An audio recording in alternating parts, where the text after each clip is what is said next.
that gets me every time. I know what to expect, but every time it surprises me. Every time you do it, the editor does this thing, and it makes it feel official in here. Because she goes, okay, we're getting ready to go live. Are you ready? 3, 2, and she never says the one, and I always get surprised, like, she makes it legit. The wife had to come find me in James Dyson's Lost in his comment section. I had to yell at you.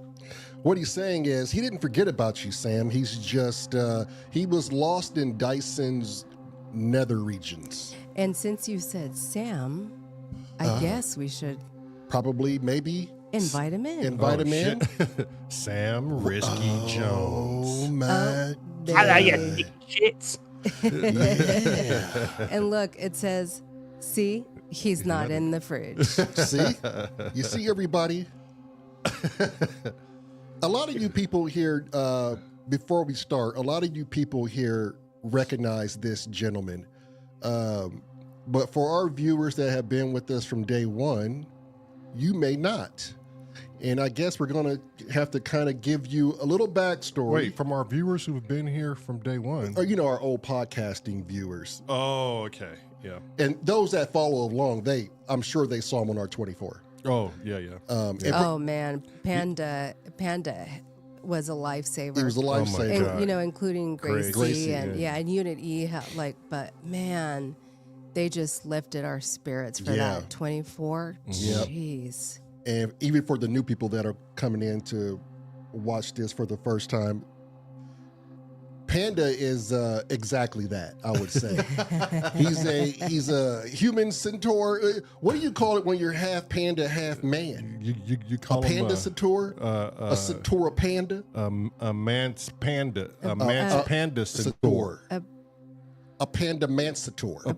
Yeah, what do you call it? Panda? I don't know. Oh, shit. Yeah. What could it be? Yeah.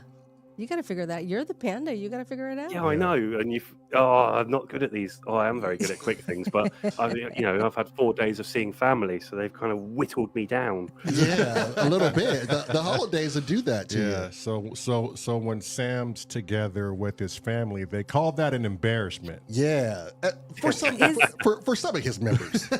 Some they call him the life of the party. No, that's what they call a group of pandas, right? Oh, an embarrassment. Yeah, Yeah, that was on Fiona's quiz. Shut the side door. It was on Fiona's quiz. It's called an embarrassment. And the more you know. And the more you know. Oh, chat's got a few suggestions. Pandorama. Yeah. Pandorama. Pandamaniac. That's just pointing out the obvious, isn't it? Yeah. A pandamanic? Or a pandabator? It just sounds like a panda to hug and kiss. Yes. So with all that said, Panda is somebody that we met through a mutual friend, and her name was Lisa Inky the cat. Weird enough, he was the DJ for our first set at Hardware Jams, and Panda showed us nothing but love. Now, I don't know if he was just lying to us just to make us feel good, but to make us feel welcome. Yes, I would be remiss if he didn't do a good job at lying. But he became closer than that. We all had no idea how close the relationship was going to be. Yeah, it was due to Cresshead. Yeah. Because he wasn't in our YouTube lives for a minute. Right, quite some time. Yeah, quite some time. And Cressy was the one that kept bugging him and saying, "You got to come to their lives." Right. Yeah. And so, and meeting Panda for the first time, like literally when he came to our show in the comments, and he actually liked it, and we got to know Panda, and Panda grew on us, and Panda made us. Yeah. Panda made us grow on him like some weird algae that just doesn't belong to grow on anybody. Yeah, it escaped James Dyson's fingers. Yeah, he forced you. His chemistry set. And then Panda had this chemistry with everybody in our S.O.R family, even the ones he knew. But there's one particular he had chemistry with, which was Risky, Trayvon Sawyer, who recently passed away. Yeah. Risky looked at Panda as something bigger than what we would see Panda as. Risky looked at Panda bigger than us. Bigger than us. Yeah. And it was because of how brave and how bold and how musical Panda is. Risky really loved that about Panda because he saw reflections of himself in Panda. Right. And so Panda has become a huge part of our family. Like we cannot not have S.O.R without Panda. The one thing Risky would say about Panda would it would be, I like how this dude don't sacrifice himself. Like he never sacrificed himself to do what he's doing. And so he wasn't selling a bag of goods, you know? Yeah. And that's what made Risky want to remain himself. But yet now he was like, how do I pick up an instrument? And I go, well, that guy you're idolizing over there, he'd be the best person to ask. Yeah. Yeah. So just a And little he did back. ask. He did. Yeah. He did. Yeah. He was asking me what am I using and all that, and I just said you're probably better off with an MPC because I'm a bit more of a tech head, and we'd have little chats like when S.O.R family are finally going to make it to the UK, I'm going to rip his arsehole with a very hot chili.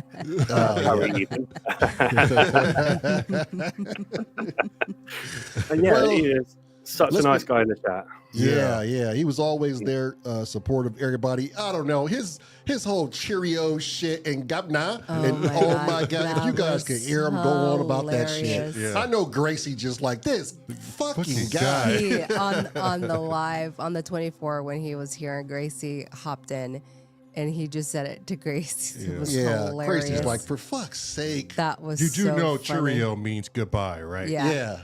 He had no clue. He had no Yeah. fucking clue. But he's like, oh, it does? Okay. Okay. Hey, Cheerio. Cheerio. Oh my God. Yeah, That was but, too funny. If you haven't seen our popcorn nights on Friday, Sam Risky Jones is the closer of the house. Really big, bright, booming sound, sample fucking master. Like it'd be very hard to kick this man off of his pedestal. And you know what? He's built this thing about him that I don't think anyone really wants to do that. I think they know that this is the guy Who closes? who closes, and Yeah. I'm good with that. There's no need to ever fucking change that. Yeah. Right. Panda will forever close. Panda will Popcorn forever night. close. Yeah. I'm gonna have to backlog some songs then because fuck me, I've got shit like weddings to go to and stuff like Oh yeah. that. Yeah. Just make sure you have them ahead of time and then just send them to me. No pressure. Yeah. God Yeah, bless. no pressure. God bless No those pressure. people. God bless those people at that wedding you're going to because you're gonna blow their pants off. Rabbit, dick punch, everybody, go now.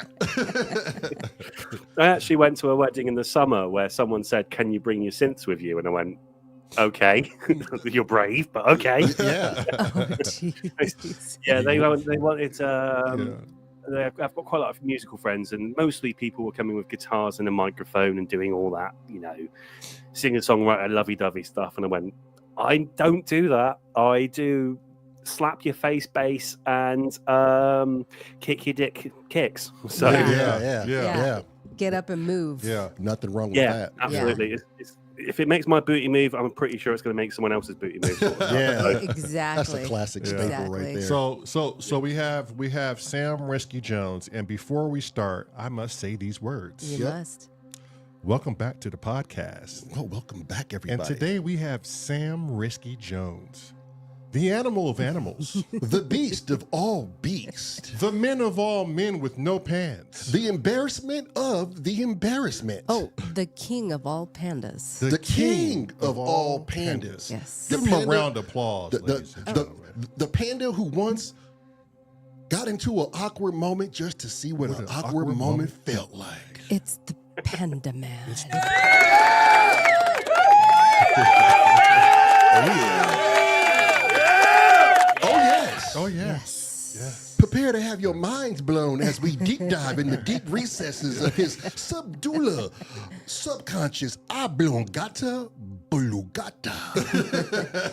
We're gonna Wait, what? I have no I have no idea, idea. but I have that's no where idea. we're going. Yeah. Okay, Sam, you're gonna take us back, my friend. How many paint chips did you eat as a kid? All I can tell you is my favorite flavor of crayon is purple. Well, there you go. Well, now we need to look up and see what active ingredient is in a purple crayon. Oh my god! Because clearly it's got to be Crayola as well. Can't be anything else. See, purple number 6. Yeah, clearly it really fucked your mind up. Son. Yellow number 5. Are you currently still indulging in this purple crayon, or was it just back in the adolescent age? I mean, you're assuming it was just adolescent. Yes. You see, Sam, those developmental stages are really crucial. You know this, right? They're problematic. Yeah. Okay. What was it like at wait, first off, how old are you? You're 30 30. Oh shit, 31. Yeah. 31. He's one of the youngest in our S.O.R family, Yes. second to Jason, I think. Yeah. Which is 27 or something. Yeah. Yes. Anyhow, what was it like growing up? What were you listening to in the household? What was mom and dad playing? What was going on in the early years? God. My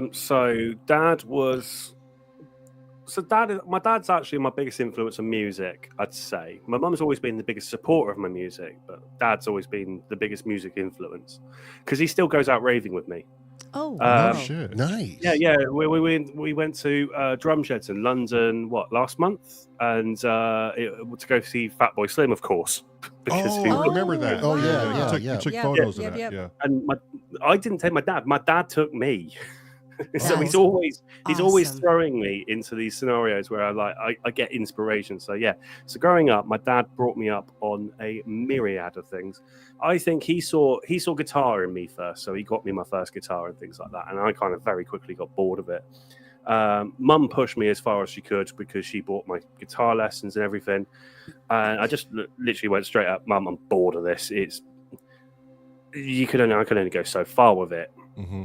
And it's so Mum was more Queen and Bon Jovi, and I love that stuff. And Dad was more chugging guitars and again dick kicking basses. So right, it's that sort of thing. And we went, and I've always had I've had a very good upbringing, to be fair, because although we was in a split family household, my dad lives actually not far from where I am now, and Mum lives down about 40 miles away. And we was carted up and down the motorway every weekend to go see Dad. It was still good because we had a different outlook from life from two different households. Mm-hmm. And I literally just waved goodbye to my brother about 2 hours ago for Christmas. And and he's not musical, but he's the same. He's driven because our parents are really supportive. And that's kind of really my life, really. It was just a nice, supportive household. Don't get me wrong. There was a point in time where I held a golf club up to my dad and went, you can fuck off, when I was in my teenage years, but that's us growing up. Right. How old is Dad? Oh, God, fuck. He's just about to hit 60. Oh, he's fairly young. That's where I want to be when I'm 60. Mm-hmm. Hang on a minute. He was born 60. Yeah. He's 58. Yeah. Yeah. Oh, 58. There you go. Oh, he's fairly young. So you have one brother, one sibling? 2 brothers. Callum, he was born to my mum and my dad, and my little brother Aaron, who was born to my stepdad and mum. Oh, okay. Yeah. So just the 2 siblings, all brothers. Yeah, all brothers. I was the eldest. I was the one, shooting Nerf guns into their dicks when they were younger. Oh, yes. And there it is. This is going to lead to my next question. Yeah, this is the influence the youngest have. Yes. Yeah. What was it like for your brothers to grow up with Panda? And how much of Panda did you unleash on their asses?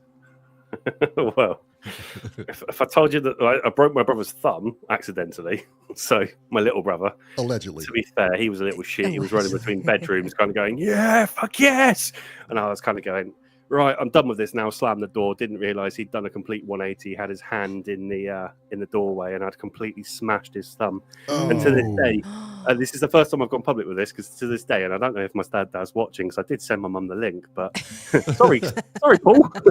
Oh, you see, here on S.O.R podcast, we bring out we bring out truth. Everything. We did on one other. I remember on Sparky and his brother. Oh yeah.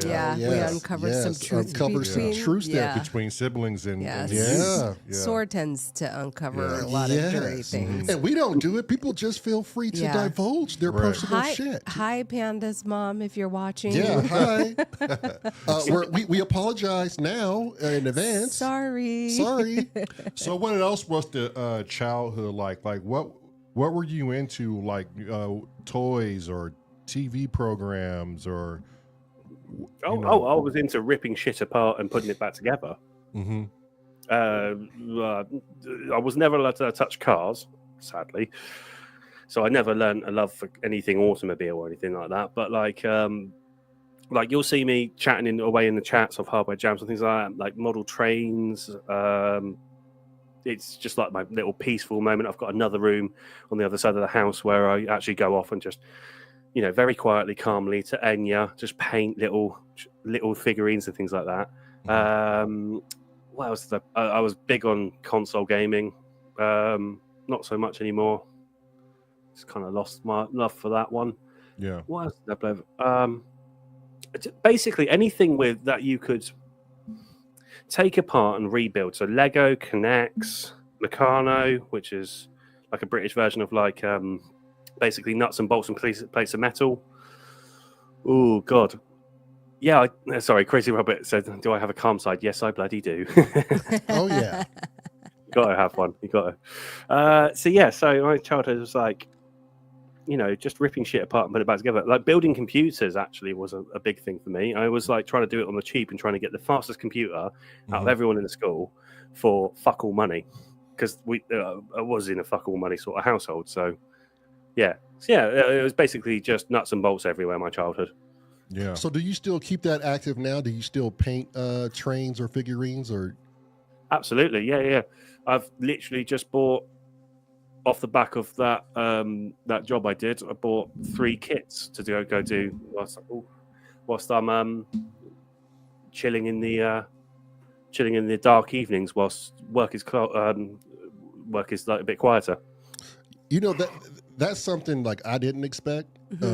Only because we get like this different version of Panda, right? It's the entertainment side because we're on YouTube and we're here to entertain people. Yeah. This is one of the reasons why the podcast exists because, I can, outside of the music, I do imagine Panda has hobbies that takes him away from the loudness and you just want to have your own little personal time. Yeah. So, like, at some point, you got to show us these pictures in the Discord of these trains that you do. Like, that is fascinating to me. Right.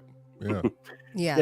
That's cool. I've definitely got a few, but I'll definitely share it in the meantime. But like, it's kind of like one of those things. I kind of like cycle through hobbies. So this is actually the longest time I've spent just making music, and generally speaking, I burn out and then I find something new. But I've been trying to keep myself to just 2 or 3 hobbies, just keep myself in those words. So I've got my decks, I've got my music making, and I've got my train model thing. So I can go creative mad, I can go just want to get some tunes out and have some beers, or I can have chilled zone. So I'm just like trying to compartmentalize how I enjoy my free time. Yeah. And one of the nice things is like actually 2 out of the 3, for me anyway, I feel is good enough to go out into the big wide world and say, this is, I think this is cool enough to go say, you come and join and have a listen as well. So yeah. So it's very balanced too. Like you have a calming activity, which is the trains, and then you have his music, which is like, a lot more energy. Right. Go, go, go, go, go. Yeah. Right. Yeah. So what about your wife? Like, when did you meet your wife? So when COVID finally opened up the first time round, I was on. I'll tell you what, my mate said, "Get on Tinder, you bastard. You've been on your own for too long now. You need someone to look after you." Well, he wasn't lying. I mean, let's be honest here. Yeah. No, that was his honest thing. So I was like, right, I'll do it, but I'm doing absolutely bare minimum. So I think I had one line on my biography that said, "I am hilarious and you'll quote everything I say." And I just had one photo of me in front of the Tower of Synths in some butler pants drinking a coffee. Oh shit! Oh, well, you're see, Sam, you're smart. You still because- have that picture? Yeah. What you did Leah was, does, actually. Hang on, let me see if I can just text her for it. Yeah, send it to me and then Yeah, I'll share it we with got to share everybody. that. But what you did, Sam, is It was brilliant. It was brilliant. Yeah. You narrowed the field down to Yes. what you were looking for. Yeah. Yeah, and I to completely honest, like I'd done online dating before, and it was really shit because I'd open up my heart and all that shit. Yeah. But this time I was just like, fuck it, I'm just being an arsehole. Obviously. At least you know what you're getting in return. Yeah. Yeah. So Hold go- on, I have okay. a few questions Go from ahead. the chat. Biscuit is see, and I don't know what Biscuit is referring to, but he's asking, was it wood or an iron, and what number? Oh, the club. Oh, right, when I was holding the golf club out to my... Yeah. It was a driver, if you really must know. Oh, okay. There you go. The bastard of all of them, and it got bent round his knee very quickly, and I got put to the floor, rightly so. Jeez. And then Kent wants to know if we can set up a GoFundMe so we can buy Sam a chair. He says, I want to see what he looks like sitting. Yeah, serious. I've never seen that before. Yeah. The hell is a I- panda look like? I work standing up, so all my Yeah. music stuff is done standing up. And to be fair, I like to feel the bass through my feet and things like that. So no, I'm not going to sit down. Screw you. Yeah. Kent, if you want to see Panda sit down, go look at our thumbnail. Yeah. Oh, there you go. Perfect Yeah. representation. Oh, how did you like that thumbnail, Panda? Oh, I loved it. It was awesome. Yeah. I was like, yeah, it does need more fire though, doesn't it? There's like, No. no, you don't. That's the Wow. original. No. Oh God, she sent it to me. Jeez. He looks all big and cuddly there next to You us. should have seen the thumbnails he was creating. I'm like, Panda looks Just like Chaos. chaos. Yeah. Yeah. I'll try. I'll share them because we still still have have them. 'em? Yeah. It was. I'm like, it was like this big old panda and a bunch of fires and the two monkeys. I'm like, it looks Cowering like in the corner somewhere. it looks like you're cooking them. Yeah. To eat. I'm like, no, we're not doing that. So Sam, has the wife compromised you in any way where you feel like you weren't truly you after a while and there was something being taken away, or has she contributed more to who you really are? She's definitely contributed. Absolutely contributed 100%. I mean, like when we got engaged, I bought her a ring, and I said, I don't want an engagement ring. I want an engagement thing, and hence why I've got the Akai Force. Oh, there you go. And so, if I can find the video, I will send it to you. Uh-huh. I don't know, because I'm on a new phone. She'll probably have it, but I won't, because she likes to keep that stuff. But absolutely, you should only be finding people who make your good points better, not pick out your flaws. And they will have to deal with your flaws at some point. Absolutely, everyone has flaws. There's nothing about that that's not going to ring true. And if you think that, and then you're in an idealistic world, and it's not going to happen. Right. You just got to accept it. So I found someone who supports me. She doesn't quite understand the music. She doesn't quite understand the ecosphere of hardware jams, S.O.R, and all the other things I do. But what she does is she knows that I love them. And so therefore she supports me in it. I mean, the woman I did the creative collective that was on the Inky Weekender thing. I did for a whole year. I did a Big Beat Thursday. And one day my decks died. She drove me 50 miles all the way down to Plymouth to go so I can go buy some decks. So I could get back in time, and so I could do a show for everyone else. That's amazing. She had nothing to do with it. Right. Obviously, she chatted to like Inky and things like that on chat every now and then when she could. As she puts it, has enough spoons to deal with heavy music.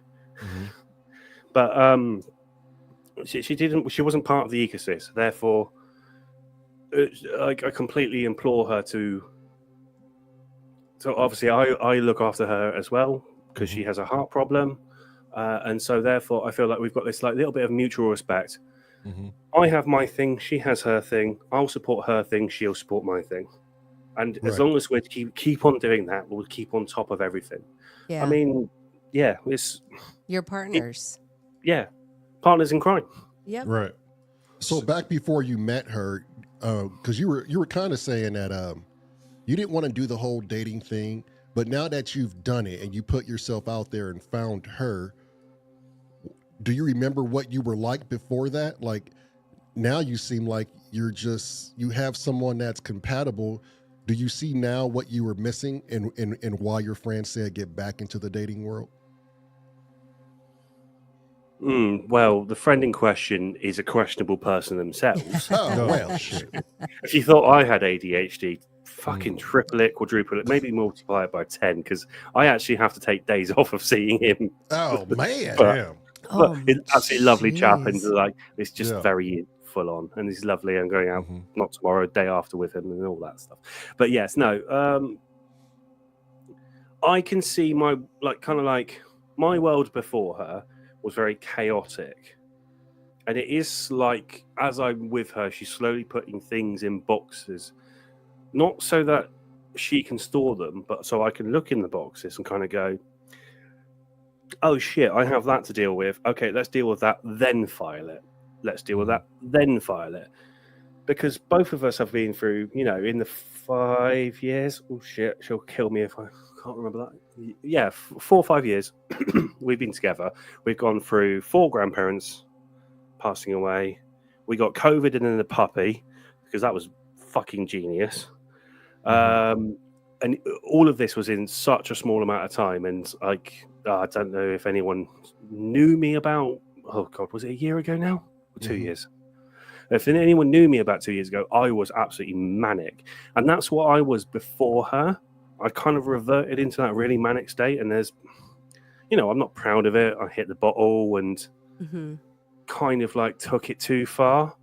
But I've brought myself back into what I deem as myself now. Like I can have a few short drinks and then go, that's it, I'm back.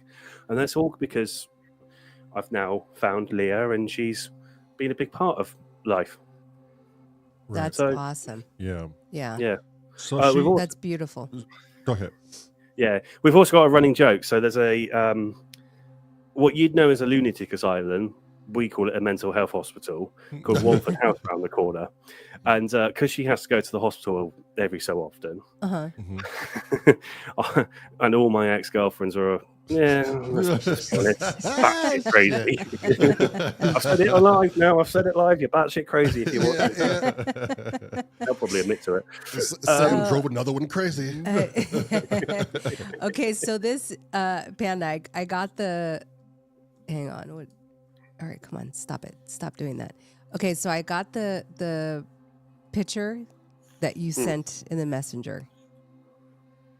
You really want me to show this to everybody? Oh, it's too late now. It's too late. It's already He sent loaded it and to you cocked. for a reason. Loaded and cocked, ready to rock. If he didn't want you to not do it, he wouldn't have sent it. And even then, and it's even too then. late. We've come too far. I turn the question back to you and go, Yeah. do you want it on your YouTube? Oh, I'm showing it. Yeah, fuck it then. Go for it. Okay, Blast it. so this was the profile picture you had on the Tinder app, right? Yeah. Okay, and so this is what Leah saw. Yeah. Okay.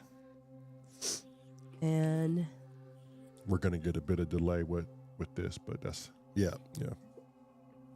this is absolutely amazing. And how old were you in this? oh my Oh, God, bless. bless. Well, that belly isn't profound right now. How old were you in this picture, Panda? It was 4 years ago, so 27. 20. Yes. I think you need to get back to your 27-year self there, buddy. What do you look think good. there, Pan? I think we need to get Leah on for an interview and not Panda. Yeah, without get some real shit The out hell there were in the you open. thinking? I mean, you got a woman out of it, so it worked. Oh, that's brilliant. But here we go. Okay, this is the bigger question. And I'm sure everybody's thinking this. Yeah. What woman goes on to Tinder? Well, I know it's Tinder, but Yeah. sees Panda and goes, you know what? I need one of those in my life. Gracie said, "I bleach, please." You do it to yourself, Gracie. You know damn well what you were going to look at when he came on today. Chitty chitty bang bang, Grace. Chitty chitty bang bang, Grace. I mean, it is the live version of Only Sam's. So, Yes. You guys were well prepared when we said we were interviewing Panda. Yeah. If you didn't know what was going to happen, that's your fault. Yeah. Anything goes. Yeah. Okay, I have a few more questions from the chat. Uncle Chrome wants to know, when you play with your trains, do you wear the cap and have a wood whistle? Oh. I do have some railway armor, and I do have a whistle and a cap, but I don't wear it when I play trains. No. Okay. Well, then you're not really involved in. I'm going to say you're not taking it to a serious realm here. Let the trains take you. You got to let them, you got to let them shits take. You got to just say, "Fuck it, I'm going to let it take me." Mm-hmm. You got to be all in. Gracie wants us to ask you about how Inky first heard about Panda, Panda Head and Leah, etc. Oh, the Panda Head story. Yes. So, hang on a minute. Let me get a prop. Okay. Oh, the Panda Head. That is a very good Inside, question. and I've had to cut it away. There. Oh no, it's still there. But I've had to cut it away. There is a clip that got stuck. I had my headphones in there as well on my head, and it was on my head. So I'd done a live set on that Big Beat Thursday, and it was, and I think I actually kept on till about 1 a.m. On my own channel, and and so I tried to take the Panda head off because I finished it with it on, and I had it all got tangled up and everything. I just couldn't take it off. I was like panicking, going fuck. And with the Panda head on, I was kind of going, "Shit, Leah, are you still awake?" And she went, "Yeah, of course I am." And come downstairs quick. I'm panicking here. And she was like, "What do you need? What do you need?" And she had to try and prise the Panda head off of my head. Oh. But I thought, hang on a minute. Why the fuck aren't we recording this? This will be fucking hilarious. So, blind panic meets stupid idea, and hence why we have the Panhead story. Now, Inky, in her infinite wisdom, decided to send it to the keyboardist of Chic Le Freak, who fucking loved it, and she would not.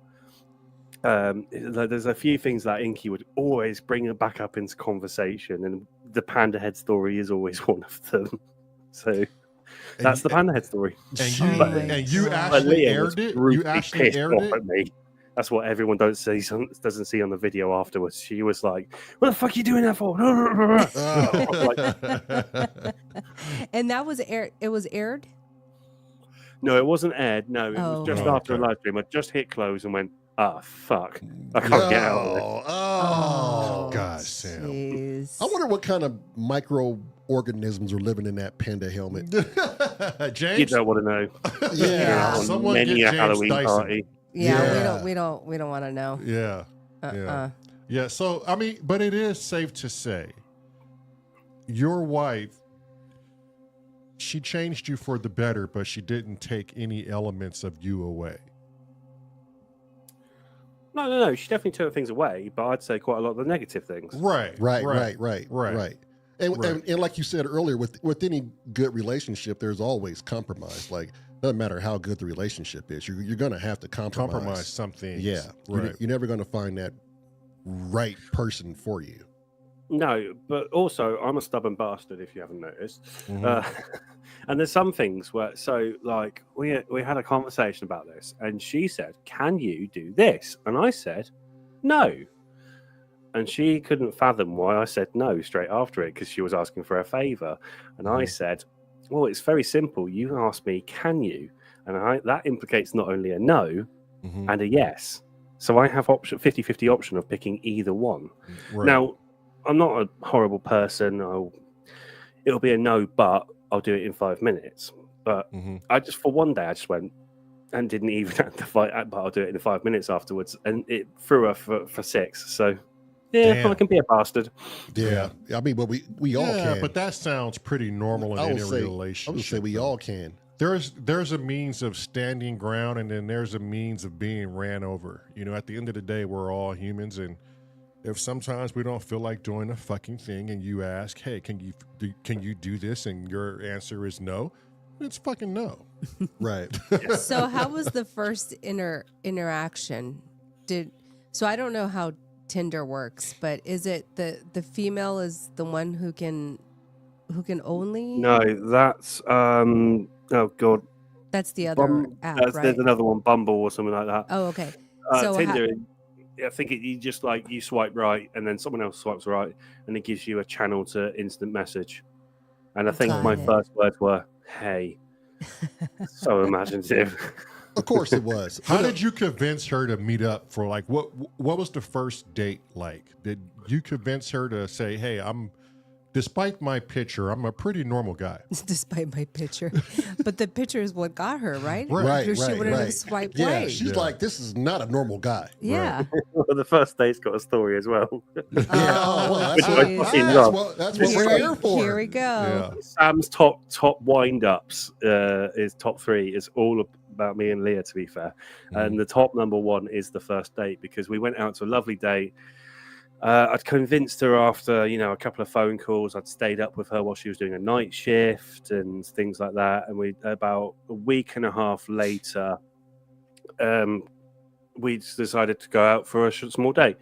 So I panicked and made a meal about probably worth 10 people's worth. And she was so nervous she didn't eat. So I had so much food that I had lovely, I made sausage rolls. I did spatchcock chicken. Like, I went to town on it, to be fair. And she'd left her sausage roll. So we'd finished the date. It was lovely. We'd had a lovely time. We'd said our goodbyes. And then, in my infinite wisdom, I texted her, "I'm sorry. I'm so sorry," and just left it at that. Mm-hmm. And she apparently, in the 10 minutes between me saying the next thing and the first thing, she had a stress poo. Because the thing that I texted with her, she thought, "I'm sorry, so sorry, this date was shit."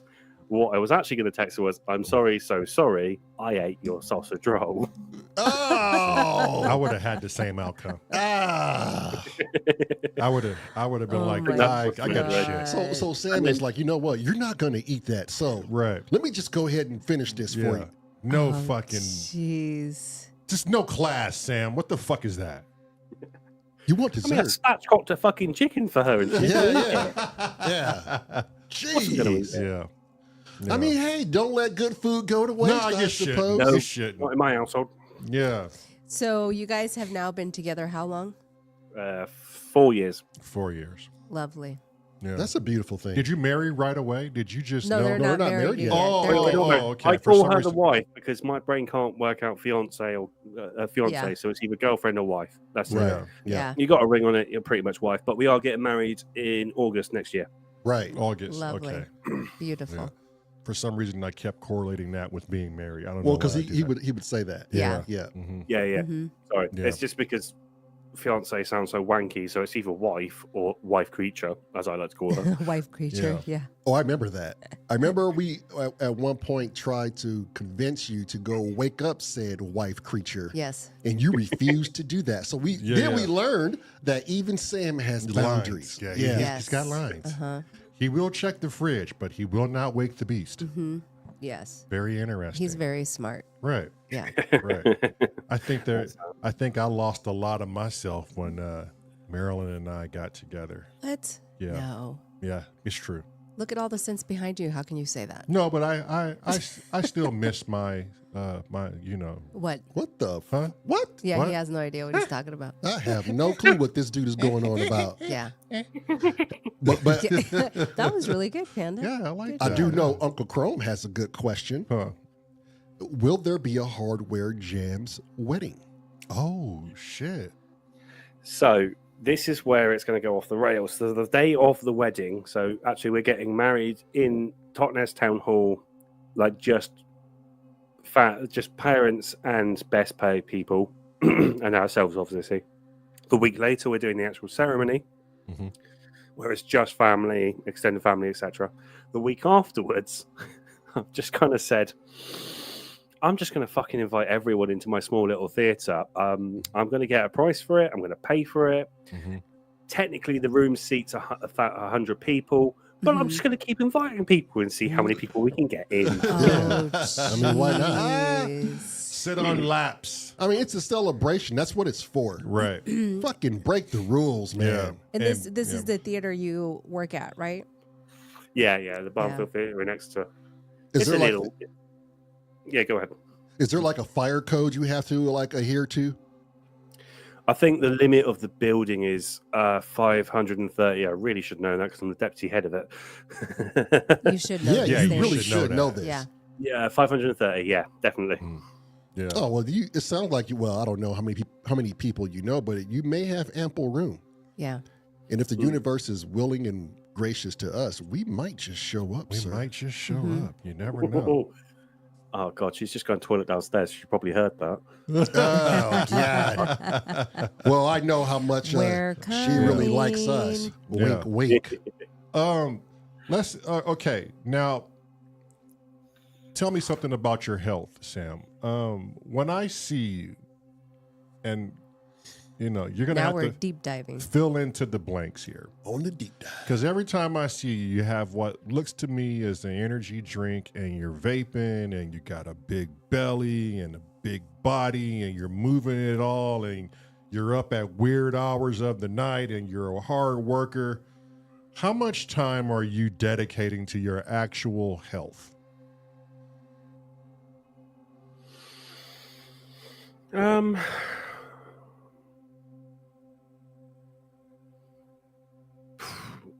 Diet? No, not diet. I'm not dedicated to diet and things like that. And I understand what you eat is what you get. So yeah, no. Physical activity. Do you know what? From the waist down, apart from a knee injury I sustained about 8 years ago, the legs are just beefy muscles holding up a little bit of flab. Right. Like I wouldn't say I'm above what I feel is comfortable, but I'm very aware I'm getting close to it. So like in the mental health dip when the grandparents went, I wasn't really looking after myself, so I'm just kind of coming out the back of that as well. But I am mindful of it anyway. I completely understand that, you know, big guy dancing, how the fuck can he do it all the time? It does look like I'm going to burn myself very quickly. Yeah, that's not the concern. But it's not so much that, Sam. It's the viewer looking inside the studio, wondering about the DJ, you know? And you don't have to answer any of this, but this is what we do. We dig in. I kind of want to put it to you like this. Let's just say I gave you a beautiful horse, and this horse does all of the tricks, and everyone wants this horse. And they're willing to pay hundreds of thousands to watch this horse in action. But I'm going to give it to you, okay? The only thing I ask you to do is to just take care of the horse, right? And it's going to make you money. It's going to give you all it has. All you have to do is take care of it, and it's going to give you years of entertainment. Yeah. So when I see you sometimes, I can't help but to think about the people that I've come to love in this life who put their health not even second, but third.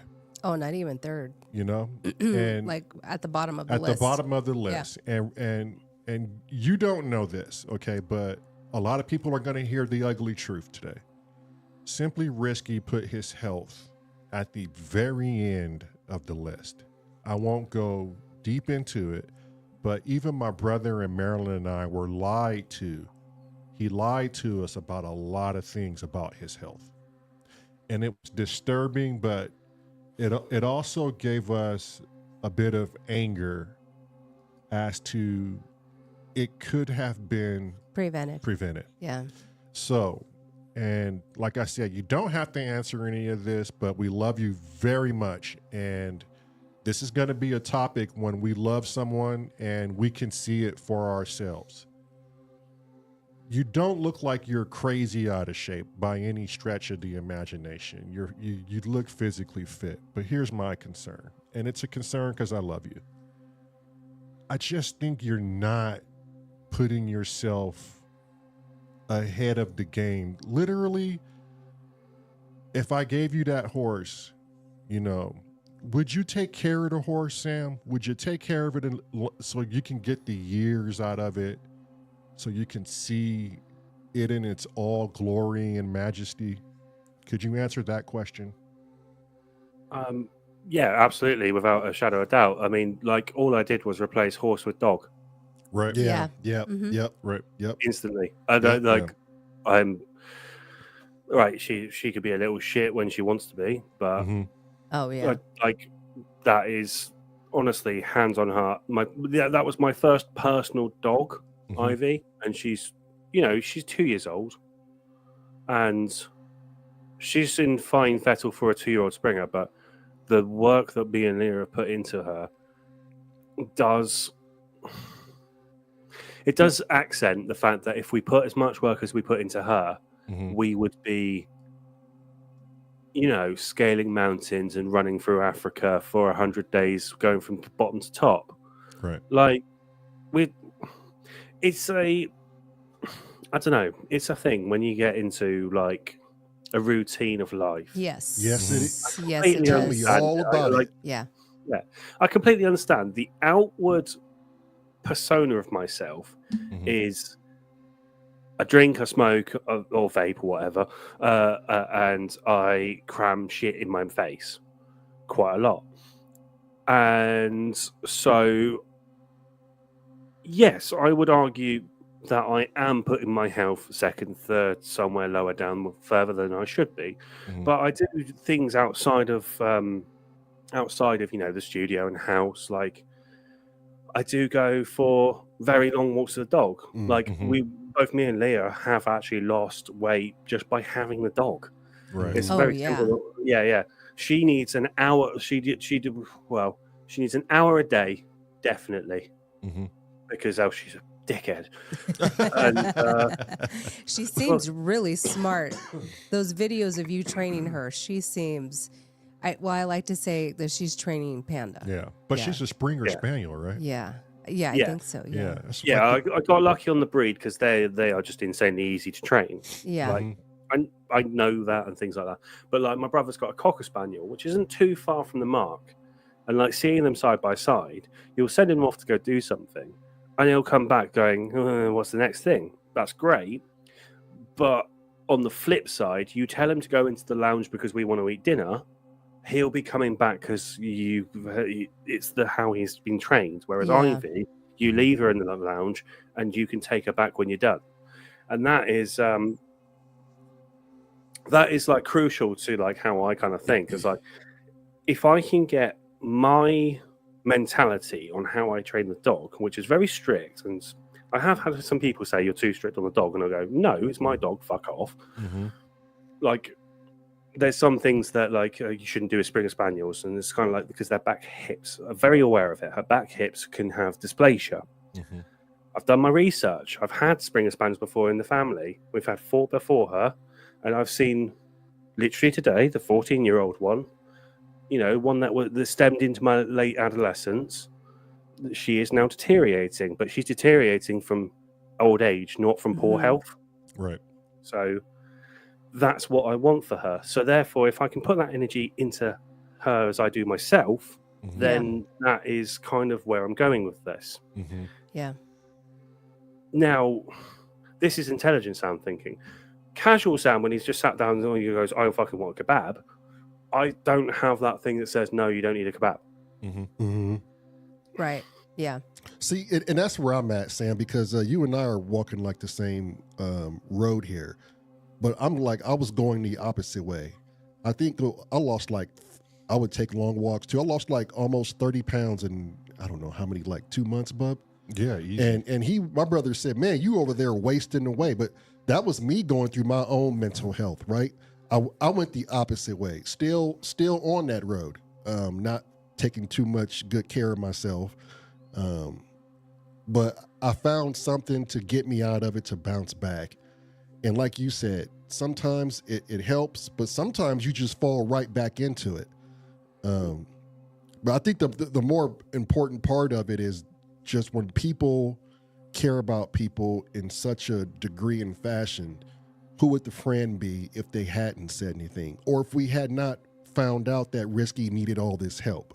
And now I would like to believe Risky didn't tell us this because he knows. He knew what we would do. He knew what we would Yeah. do. He knew we would never let up. We would be and on we would top of him. constantly, Yeah. because it's your life is one thing, but the effect you have on others, it's bigger than you. Right.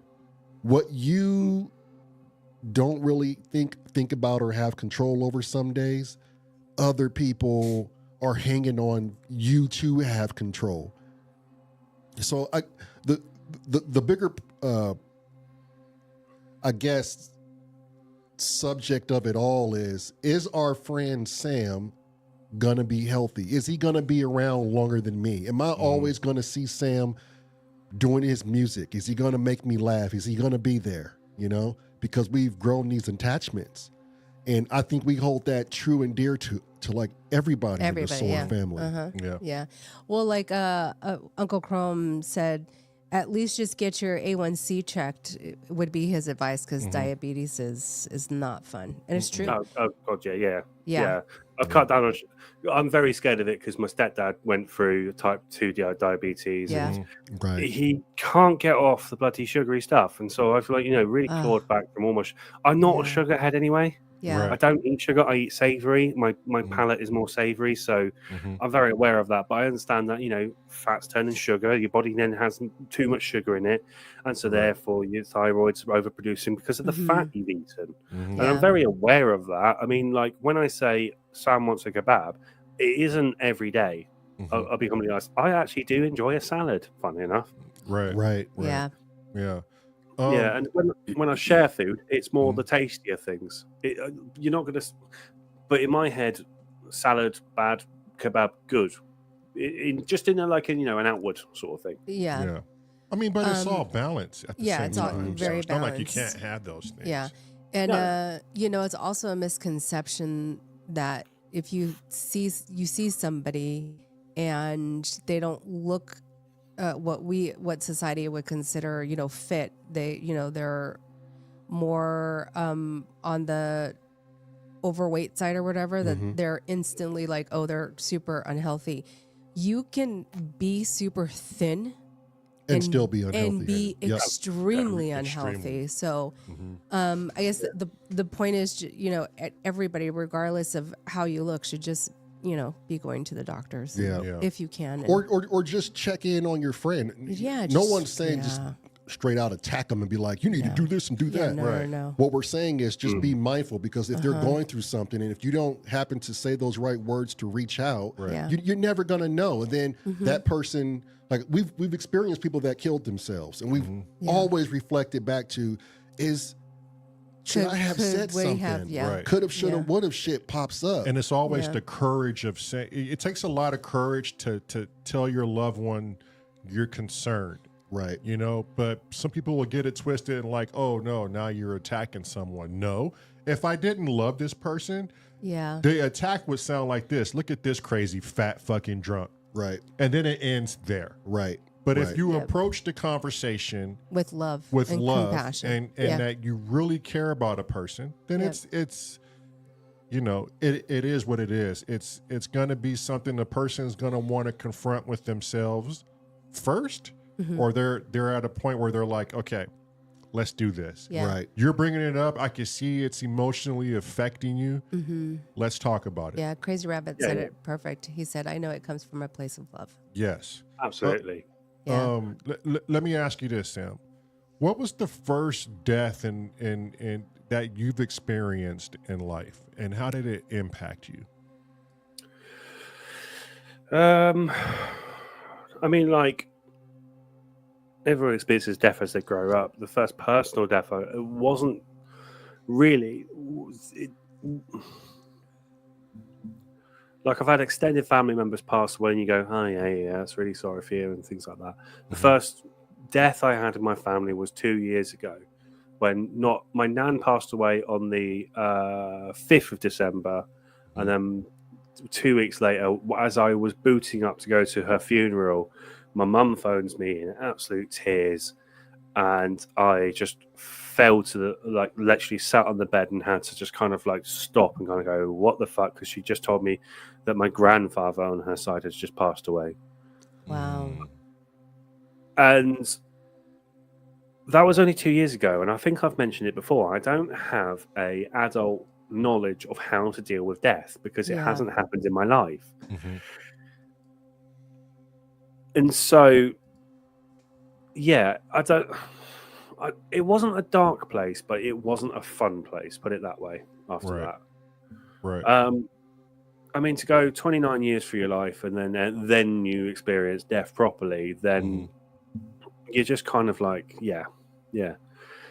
I mean, I've gone through things like seeing people out, like blood coming out their ears, falling into literally my lap, going, "I need help," and then finding out 4 days later that they were a sex offender being beaten up by the family of the child he offended. Wow. Now, my duty of care as the person bleeding on the floor at the moment, Right. my morals have to stay neutral and that sort of thing. So therefore, I'm going through things like this where it's just kind of like I've always been on like I'm always on the fence sort of guy. I'll hear your opinion. I'll hear your own opinion. But to be fair, I'm just going to sit here eating popcorn and watching you fall out together because it's not my bag. But I haven't been the guy on either side of the fence, if you get what I mean. Right. Yeah. Right. Yeah, I don't think they ever write a book on how to deal with death, for adults. Or they never tell you how to do that. Or that mental How to grieve. Right. Yeah, how to grieve. The mental health aspect from loss and the stressors of life, from the pedophile bleeding on your lap. Like how does one process this on their own? It's not chapter 5 you can go to. Yeah. Right. Yeah, the life handbook. Let me see here. I can work this out by myself. Right. But that was one of my questions. I know how I do it sometimes, but I'm so curious because maybe I can learn something from you, Sam. Is how do you process and deal with your own personal mental health? Because I know we all have it. Yeah, even those that lie to themselves. But before you asked that, I had a follow-up question. Oh, go ahead. So with that first one being, with the first 2 deaths being experienced, how did you handle Inky's death? And what was some of the things that popped into your mind about Sam that needed to recognize the whole totality of the situation? Well, from a more about Lisa sort of thing, my brain went, holy fuck. I mean, I'm still texting her Facebook Messenger account today, just saying, Clownfest is on, really miss you in the chat, sort of things like that. I'm dealing with it. One of the things I like, I'm processing it a lot better with Inky's passing away than I am my grandparents passing away, because that was my initial instance into personal death. This is my second instance, and one of the things that I really learned from the first instance is you need to grieve. You can't just keep on foot to the floor, keep going and try and forget about it, because that's what I ended up doing. I ended up burning out very quickly. I had to take 2 weeks off of work during Christmas, which in British theatre is absolutely massive, and they lost out on myself for 2 weeks worth of shows, and I wasn't present when I came back, and I wasn't present for a long time after that. But with Inky's death, as harrowing as it is, at least I was prepared for it. And my mental health did take a little bit of a tipple. Well, it did fall over slightly, but it wasn't because I had lost my friend. It wasn't because I had no control over my emotions. And so what I did was I allowed myself to grieve, and also I opened myself up to others. And that was the big important thing, was opening up to everyone. And because Hardware Jams, and I don't know if you know it, I don't know if it is public or not, but because Hardware Jams was so central to learning about Inky's passing away, and I won't divulge the story because there's people involved who probably don't want to relive it. Mm-hmm. It was a shock moment, and I don't think, as you say, there's no manual on how to deal with it. I never got a book saying how to deal with Lisa Benyon's passing. I don't know. I think by the time I had got to the wake, because the funeral was beautiful, the meeting of Clownfest and Hardware Jams, KDK, which now are Creative Collective, and they keep telling me off for saying that, and all of Inky's family was gorgeous, because Inky's family was absolutely shocked on the day of her funeral, and it wasn't till the wake I finally got to grieve properly the way I think I should have grieved in that moment. It's because we was all sat round with a beer, with synths, like she was nagging us to do for so much time. Yeah. Yeah. I think so you did something that I did, and I still do. I never said it out loud, but I still to this day go on Discord on a private message, and I message Risky, and I'll do it on my PlayStation app. On the friends, I'll still message him as if he's still there. So I'm glad I'm not alone in that. Yeah. I think a lot of people do that. And I think that's a part of grieving. I think it helps to get the emotion that you have inside in some sort of writing. You can see it and get it out. Yeah. Yeah. But to go back to Lamar's question, like the mental health now, how do you cope with it now? Has it improved? Do you still have ups and downs? I mean, my mental health hasn't been, well, it's never been managed to a point where I realized that I have to go to a doctor and I have to go talk to someone. Right. Off the back of, it's actually off the back of my previous girlfriend before Leah. And Leah said, why didn't you try to do counselling? And I went, okay, I'll give it a go. And the same friend who, put me on Tinder gave me a link to a very good counsellor, and she helped me through. And every Thursday morning, I sold work. You can piss right off. I'm doing this for myself. And they agreed. And I would have a 2-hour session with person, and then we would and it was good because that counselling was all cognitive behavioural therapy put into a conversation. And cognitive behaviour therapy isn't something I quite enjoy in a medical setting, but in a conversation setting, it's very good because it teaches you how to be mindful and things like that. And you can pull things from being mindful about yourself in quite a few scenarios. I mean, I have quite a few people tell me I'm very good in a panicked situation. And I think that's more person than it is personality, but yeah.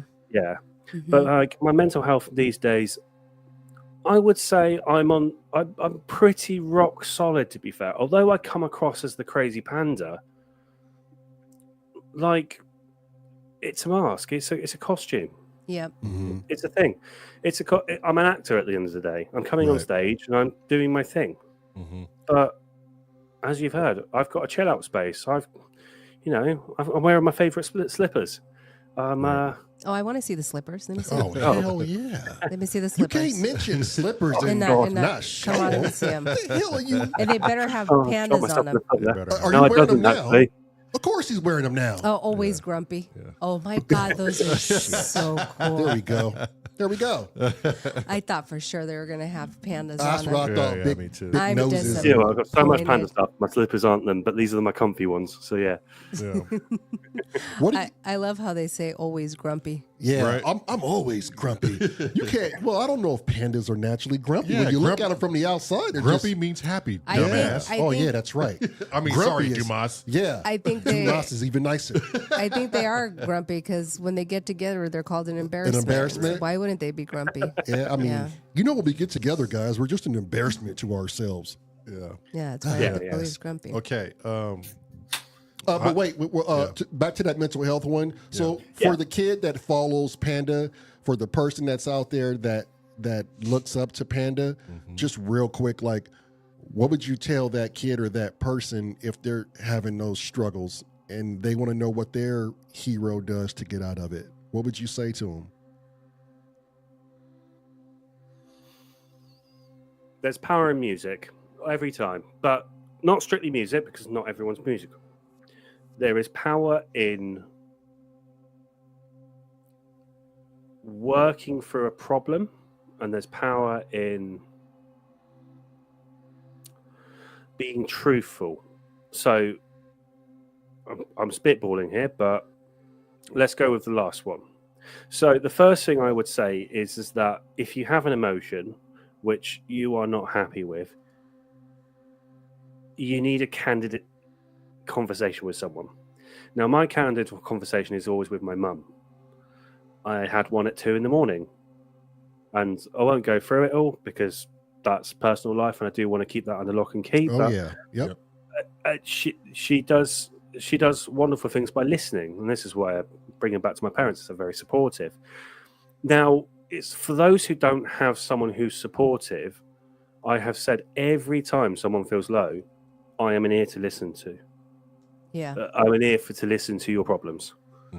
And so I am trying to, not just be more inky, but be more my mum, be more the people who support me and things like that. And so if those who are looking up to me for advice on mental health, then I've dealt with it from pretty much day one, sort of thing. Like, I recognized the problem and fixed it. I'm a repairer. I'm a builder. I'm a thing. I do things. I like to make gadgets and things like that. So therefore, I kind of treat my mental health like that too.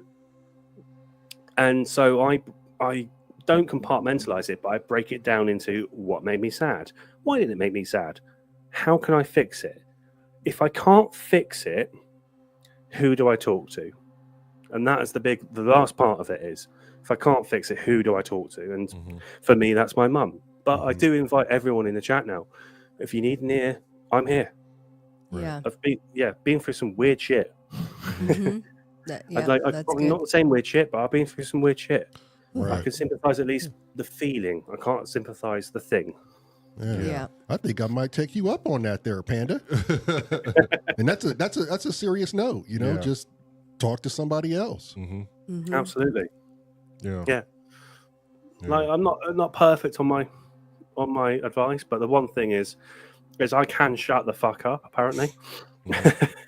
And I can listen, and then I can go kind of like, just kind of go, right, do you need a hug?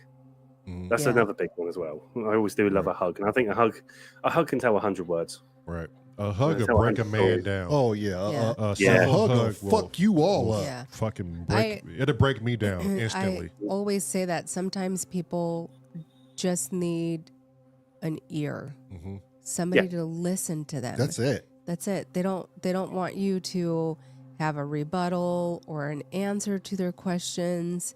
They just want somebody to listen. Right. Yeah. Yeah. The one person, or actually, there's 2 people I would love to give a hug to right now that I can think of at the top of my head. Those 2 would be Grace Griffin and the Crazy Rabbit. Oh yeah. I would love to just give them a hug because they are, in my mind, they are 2 of the most beautiful people I've ever had a chance to meet and talk to. I would ditto that. Really quick, we have the Wookiees in. Oh my the God. Wookiee. Oh, we got to get an update on the Wookiee. Oh, the Wookiee. I thought I'd never see the Wookiee Yeah. in a damn comment for quite some time. Yeah, getting surgery and shit. Well, not yet. I don't No, think. what? No, not Yeah. yet. Not yet. I thought it was this past Thursday. No, he said hi. Still in the hospital, waiting for the sawbones. Oh, well. We hope you're feeling Yes. better. Yeah, we love you here, Wookie. We think about you on the daily. We think about Yeah. you a lot. We always constantly bring your name up. Yep. Definitely When missing you in the chat. Yeah, Yeah, oh definitely. gosh. Yeah. And your submission for a popcorn jam. Oh, The Everybody other loved two, them. fucking oh killer. my God, was amazing. Yeah. Amazing. Yeah. Cressy lost his mind. Cressy did lose his Everybody mind. I thought lost. Cressy thought it was him for a Yeah, moment. Cressy was like, it was the amazing fuck, for fuck's looking. sake, this guy's. Okay, so now that we got those answered, Oh, let's, here we go, Sam. let's drive up out of the history and let's drive up out of our madness internally, and let's go somewhere fun, shall we? Yeah. I'm curious as well. I want to know how Panda got into how did he start? Yeah, I was with- curious about that. Yeah. Like okay. I know his dad Yeah. was very influential in his music, but and he started with guitars, but then was there a first synth? Was there a first Song. box that you Yeah. got? Like how Because did I'm sure it how wasn't did all it start? big sound. Right? Yeah. No, God, no. I found some Yeah. of my original songs. Do not listen to them. Fuck me. Okay, bring him up. Yeah. So how did it start? How did you were you in high school? Like how did you start into this journey that you're in now? So, off the back of me not liking guitar, something did bite, and it stuck to me today because it's my job. And I went up to the school and I said, "How do you become a recording engineer?" And they said, "Oh, we don't do that, but we do live sound." So I was like, "What's that then?" I was like, "Well, do you know of any theatre work?" I went, "No." "Do you like bands?" "Yeah." Do you know of musicals?" And I'm like, "I fucking hate musicals, but I'll learn to like it." Same. And yeah, so my boss, the head of drama technology, was an ex-West End sound engineer, and I didn't know this about him at the time. And he said, "Well, you've got only 1 year left in your tertiary education, which is like the one before uni that gets you all the points to basically get into uni." And he said, "Look, you've only got 1 year. I'm going to put you on a subsidiary course to do sound engineering." And I went, "Okay." That sounds fun. But luckily, like I was still in the spring and summer term, so like he had kind of got me in and got me with the other kids, and they taught me the basics of what I needed to know, and it was a great time. Apart from the time I turned the strobe on when someone was up a ladder and they almost fell off. Jeez. Yeah. Yeah, Grace said, job. "Lovely wrong end lampy lula." Yeah, I know what you mean by that. No one fucking else does. Uh-oh. Well, I mean, you gotta- scratched the surface. You got to explain then what that means. Come on, Sam.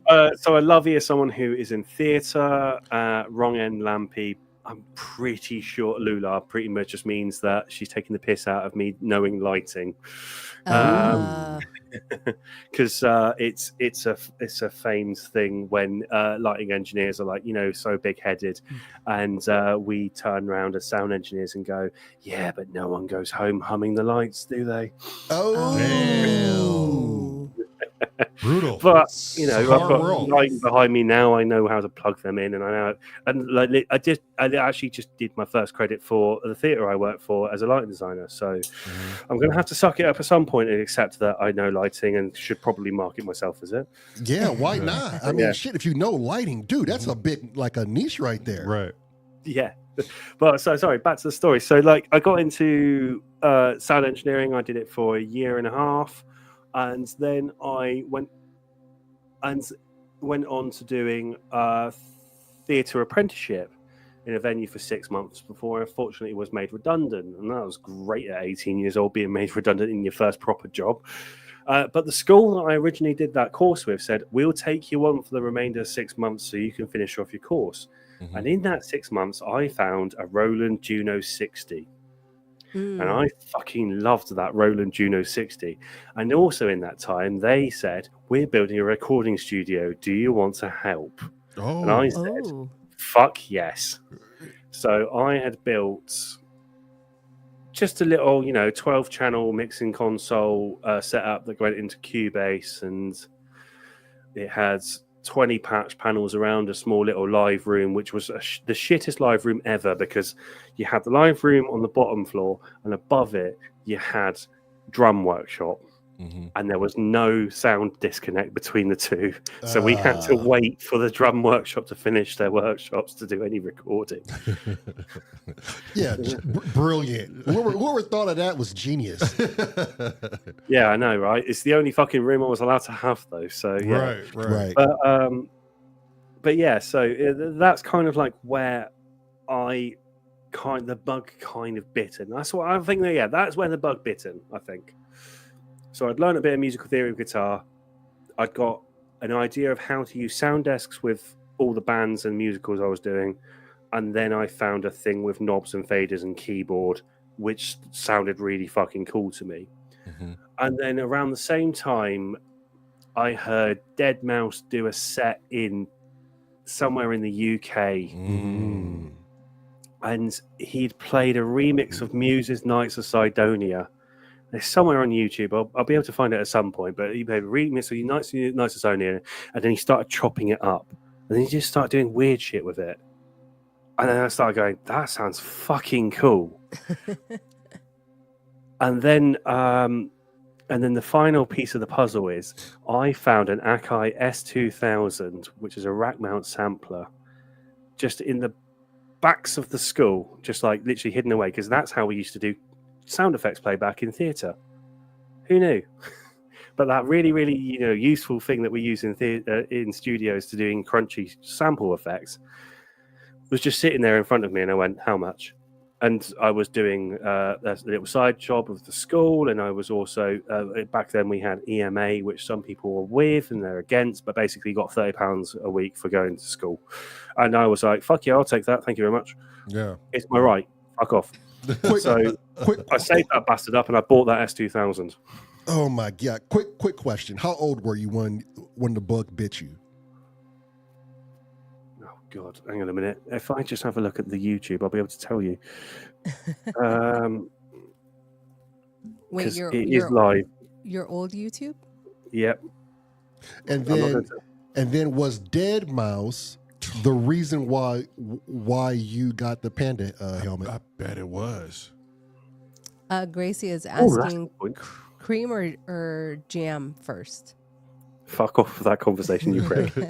Oh shit! Gracie likes to dig up old ass. When should we get your ass on here, Grace? And then Panda will be able to return the favor. Now, there's two ways you can look about the cream and jam on thing whilst I'm just kind of having a look for this. So if you're Devonian, you have it cream then jam, like you would a sandwich. If you're Cornish, you'd have it jam then cream. If you're scientific, which is the way I go around it, you have it, if you like it warm, you have the jam first, because then the jam is a sugar layer protecting the cream so the cream doesn't melt into the scone. If you like it cold, you do cream then jam, so then everything's very slowly just kind of like sits there, and then you eat it. Fuck off. We've had this conversation so many times, Grace. Piss off. And it sounds good the way Sam described it. Okay, question. I have a question. Okay. What the fuck are you talking about? Scones. Gone. Oh, scones. Yeah. I'm But like, yeah, I was kind of lost too, man. I was like, what the Oh, fuck? I knew exactly what he was talking about. I had no fucking clue what they were talking about. Yeah. Yeah. Anyone else now second guessing, like letting Sam take us around the UK? I think now I'm feeling more comfortable that Sam is. He's much more competent than we. Okay, fuck you, Grace. You're out. Sam, you're in. Well, damn. Sam, We just can't throw Grace overboard you're like taking that. care of us. Yeah. But like what he said, fuck off, Grace. We're going to go with Sam. But wait. I put a persona, didn't I, though? Yeah. Got the persona for music. So have I put a persona on now to just Oh, intelligent? shit. Have you? Oh. Okay, Grace, Yeah. I'm sorry. Grace, we're coming back home. Sam, I'm sorry. fuck off. I'm sorry. But wait, Sam. So was Deadmau5 the reason why you got the panda helmet? Oh, back on that. So no, the panda helmet was just a piece of costume that was going in the bin Oh, because I worked in a theatre. So it was just going in the bin. So I went, I'm fucking having that. Yeah. Damn. So wait, when did the panda identity come around? Is He it when just it went took into the from the- bin? Yeah. I've always loved pandas as a kid. Okay. Always. Okay. It's my spirit animal, whatever you want to call it. It just called you. Yeah. What's better than being black, white, Asian, and also a bit tubby? Oh, You can't. my. How the He fuck had- can you he had take the all piss the out of worlds. that guy? Yeah, I don't think I could refuse such an offer. Yeah. Yeah. That is a good, clean offer. Yep. Gracie thought she said, "Phew, it worked. I'm free." And then she said, "Oh shit." Yeah. She's back. Yeah. Yep. I don't think Gracie wants to deal with us. Yeah, Fuck. yeah. She doesn't want to deal with you two crazy. Maybe Panda is the only one that has the energy to deal with us. Yeah. Okay, let's do this. You two go with Panda, and I'll go with Gracie. Fair enough. I'm not sure that is a wise Fair idea enough in a way. at all. Gracie, what do you think? I'm still kind of. Gracie, you and I, and then the twins with Panda. I think that's a brilliant idea. As long as we can stop by Cornish's place, and I can just give him a big old hug and a squeeze on the cheeks. Studio B. Or no, now Studio N. Yeah. If I could just find my way to Cressy's place. Everybody vetoed Studio N. He doesn't like Studio N. Well, back to Gracie likes that idea. yeah. It's Oh well, settled. of course she would. Panda is taking care of you two, Right. and Gracie's going to take care of me. That's some That crazy doesn't sound shit. crazy. Well, which is what Gracie said. Bristol is a good meeting point, so we can meet everybody. Correct? Yeah. Yeah. Yeah. Gracie said, but they need some bail money set aside. Yeah, I'm damn it. saving it up Well, now. no one's planning on going dude. to jail. I mean, at least we're not planning on it. You two are going with Panda. yeah. No one says it's going to get that out of control. No. Look, the chat is already setting Yeah? up a GoFundMe. Oh, shit. Yeah, it's already started. Sorry. Well, That would be nice if you guys want to help pay for us to get out there. no, they want to help pay for us to get out of jail, you moron. Yeah. I'm going to record the entire thing. We're going to document it all, and we are just constantly going to upload to YouTube. And we're going to score that shit when we get back. Oh, fuck. That'd be amazing. Can you handle it, Panda? Oh, absolutely easy. See? There All you right. go. So for Panda, is there, changing gears, is there any, not bucket list shit, but I guess you could kind of say that, but is there anything out there that you like, you know what, before I kick the bucket, I'm not just a man of music and sexy body and trains.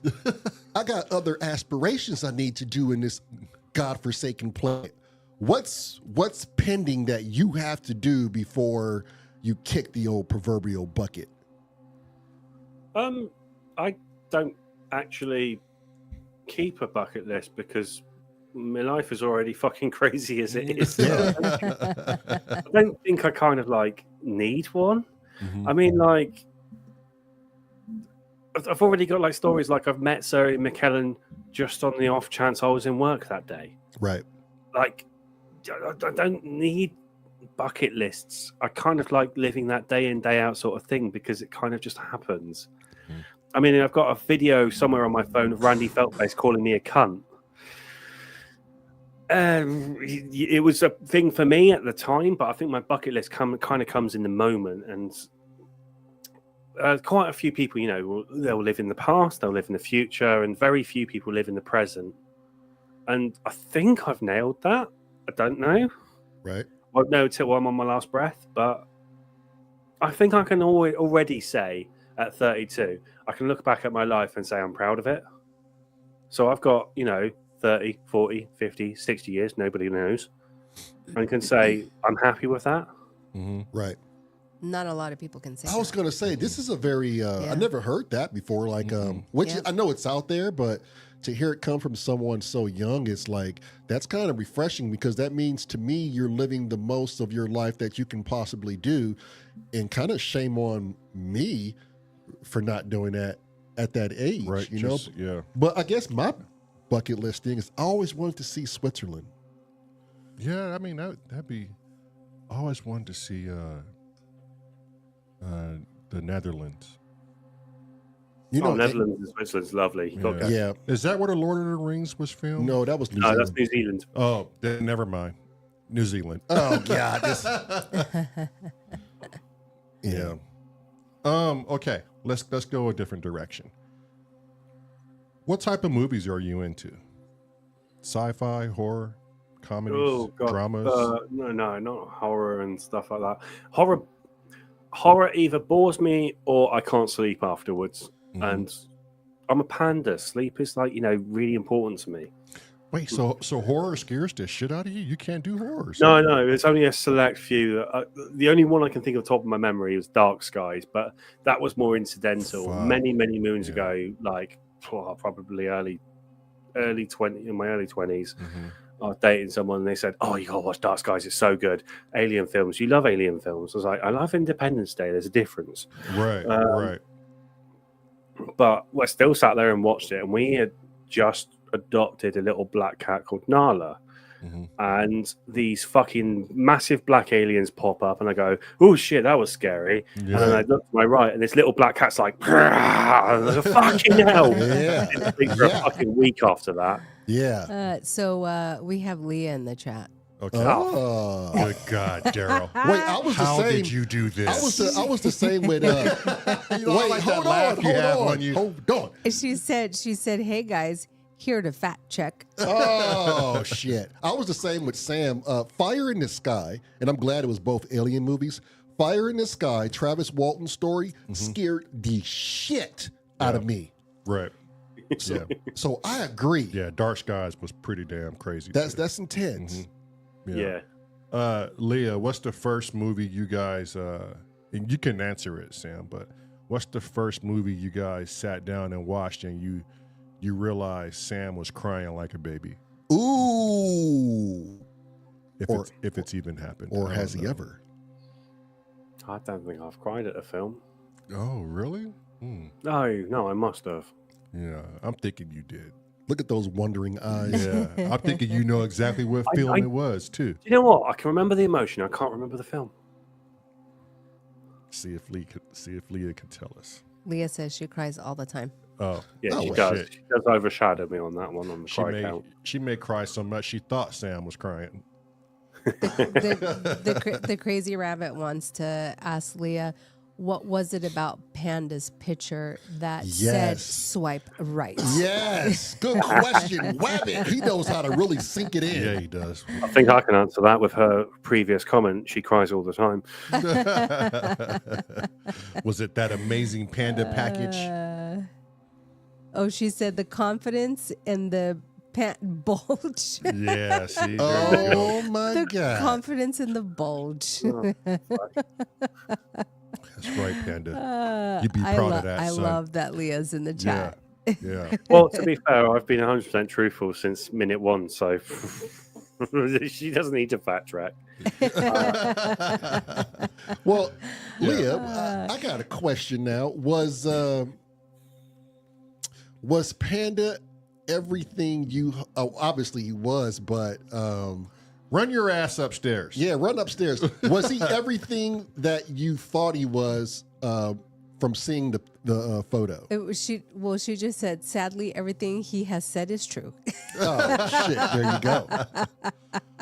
So was it? So were you drugged and you knew you were drugged after the date? Okay. Bearing in mind, I've already told the sausage story, Leah. What other movies, Sam? Like okay, horrors aren't really your thing, but what other movies gets the old panda going? Well, oh God, I've watched everything from the Marvel series to Star Wars. You know, the things that they expect you to watch. Mm-hmm. Give me some weird Really ones like you really Studio enjoy. Ghibli, I really enjoy Studio Ghibli, the Japanese anime, but the more childlike ones because they always have a dark undertone. I do quite like them. Yeah. I to be fair, I love a comedy. She Yeah, says- if I have to say anything, it's comedy. Leah says he likes children's programs. Oh yeah, I do like kids programs as well. I am a big kid at the end of the day. When we stepped to the Barbie movie, I watched it and went, I'd rather watch Oppenheimer, and that wasn't my bag. Right. Oh yeah, right. that was a good movie though. Yeah. Oppenheimer was a really great What movie. about Clockwork Orange? I'm probably the only Brit who's never watched Clockwork Orange. Oh my God. Okay. What about? Go ahead. So my top film, this is the one that Leah has to put on when I'm ill, and I basically just because of one moment is Independence Day. I know it's an American film. I know it's stupid. I know it's possible it could happen, but it's just the bit where Will Smith is just dragging that bloody alien across the desert, and he goes welcome to Earth and punches at him. It's just that bit. Every time I get to that bit, I laugh. I feel a little bit better about myself, and so those sort of like. But why does it have to be like I know it's an American film, and do a lot of Brits disapprove of American film and culture? No, not absolutely. No, there's a reason why the Hollywood pays attention to the British market as well as the American market. It's because we do indulge in it as well. We love it. Right. There's, you don't get our comedy, but we get yours. Right. Yeah. Well, I don't know. I would say we shouldn't generalize that because Bye Wookie. I love British. Bye Wookie. Bye Wookie. We love you. Get better. Best of luck on your surgery. Yeah, and keep us up to date, please. And if you ever Love need you, and if you ever need inspiration, smell James Dyson's fingers. Oh gosh, Smells fucking amazing. that's too. disgusting. I love I'm an old school guy. Like to me, Mr. Bean and Benny Hill growing up was my type of comedy. Yeah. You know, like that's the stuff that I was really. What was into. the other one too? Like Jermaine. Yeah, it was on HBO's the HBO series. These two dudes, Brett and Jermaine. They made music. They always improvise shit. It was always a good song at the end. Probably well before your time, Sam. So someone in the chat's gonna probably have to help us out. Yeah. Monty Python though. New Kids in the Hall. New Kids in the Hall was good, but that wasn't really English. Wasn't it? No. No, that was New York. Oh. There's a question. Flight of the Conchords. Flight of the Conchords. That's the shit that I am talking about. And if you haven't watched it, Sam, you need to dig in deep and They're watch Australian. Are they really? Oh, okay. And watch some Flight of the Conchord. I don't care where they're from. That shit is hilarious. Yeah. Hang on a New minute. Kids from Jog my memory Toronto. quickly. I have watched a lot of films in my time. So they're asking what kind of comedy do you like? Dark, adult, silly, slapstick? If I told you Hot Fuzz and Shaun of the Dead, would that make a lot of sense? No. Right. No. So, Hot Fuzz. So Shaun of the Dead and Hot Fuzz, and I won't talk about the third one. Oh yeah, Shaun of the Dead. Shaun of the Dead and Hot Fuzz. Yes, Fuck yeah, that's yes. the one. Yes. Yes. Clever comedy. Yes. So I do like Monty Python as well. Although it's so dated, and to some people it's so fucking weird. It's out there, Right. and you will be smoking some crazy shit to think of half the lines in that thing. Yeah. I highly so I've probably watched Hot Fuzz somewhere in the region of 40 times, and it was only in the last 4 viewings I didn't get a new in joke. Because there's so many deep within the filmography of it, and you look at the screen and you look like there's one where they're sat in the police office and he's sat in front of the board, and I never paid attention to the board until about 20 times into it, and I finally paid attention to the board and went, oh fuck, it all says he's incompetent. I got a new laugh out of that, and it was great. And those two actors do well in films together. Yeah, they do. I don't know their names, but I know them to be a great pair. But another one for me, which my brother and I used to love watching this, and we would solely watch it. It was Ricky Gervais, and he would take Carl Pinkerton or Pilkington. Listen, yeah. yes, Carl is a hoot. fucking character. Yeah, it's genius. That show was genius. Ricky Gervais is genius, not only because of his loud ass mouth and how he puts all these actors in their place, and I watch them cringe because they know it's true, the sick mongrels, but he's a comedic genius. Yeah, he is. Yeah. He is. Yeah, that one where he was going around all the countries. What was it? Was it the Indian one that really made me roll on the floor? That one, yeah. I think my greatest emotion is laughter because that was beautiful. Yeah. He's so awkward. Like as a human, he's so fucking awkward. Yeah. And awkward comedy is good. I think it's got to be tastefully done though for awkward comedies. It's because you can be awkward and you feel that pit in your stomach and you kind of go, do you know what? I've had this now for half an hour. When's it going to actually be funny? Right. Yeah. You know, like, I don't know. It's, films, the comedy and kids shows basically then, yeah. So no romance at all, huh? You don't like any romance films? Well, I'd never watched Notting Hill till Christmas Day, and I got halfway through it and turned it off because I was like, bleh. Yeah, I don't even know what that is. Yeah. Oh, it's a 90s UK classic film with Hugh Grant and I can't remember, but yeah, I've heard of it. Only romance I like is A Princess Bride. I like Romance in the Stone with Michael Douglas. Do you know what? I've never watched the film, but I've done the theatrical show so many times. I don't need to watch the film. Right. Yeah. I guess that is your neighborhood. Yeah. So I had one show only on Wicked, and the only reason why I worked on Wicked is because all the costume ladies went out and got absolutely fucking hammered, and my ex, previous to Leah, had she was the only one who didn't drink. So it was just me, her, and this big burly bloke called Jeff, who wore a kilt and had a very pointy beard and was bald, dressing for these tiny little dainty ladies. And I'm, 6'5" and built like not a brick shit house, but I can come across it to someone who's quite small. And she would do the principal tracks. He did all the principal male tracks, and I got stuck with the ensemble women tracks. And basically the tracks being, the run through the show of you've got to put your costume here, costume there, costume here, costume there. And generally speaking, they have 6 ladies on that show. And so basically I got to work on Wicked. I don't remember much of it because it was a fucking blur.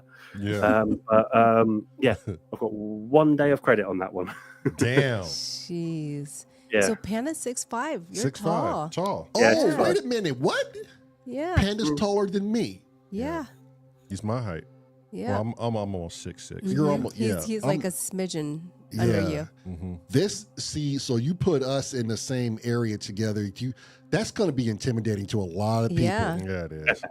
They're going to be like, look at these 3 big ass fucking giants. I can't walk in the middle then because it's going to look like you're my bodyguards. Well, I don't see anything wrong then with you that. got to walk in the middle. Yeah. I mean, what's wrong with that? You'll be called Do I coach. get my pimp coat?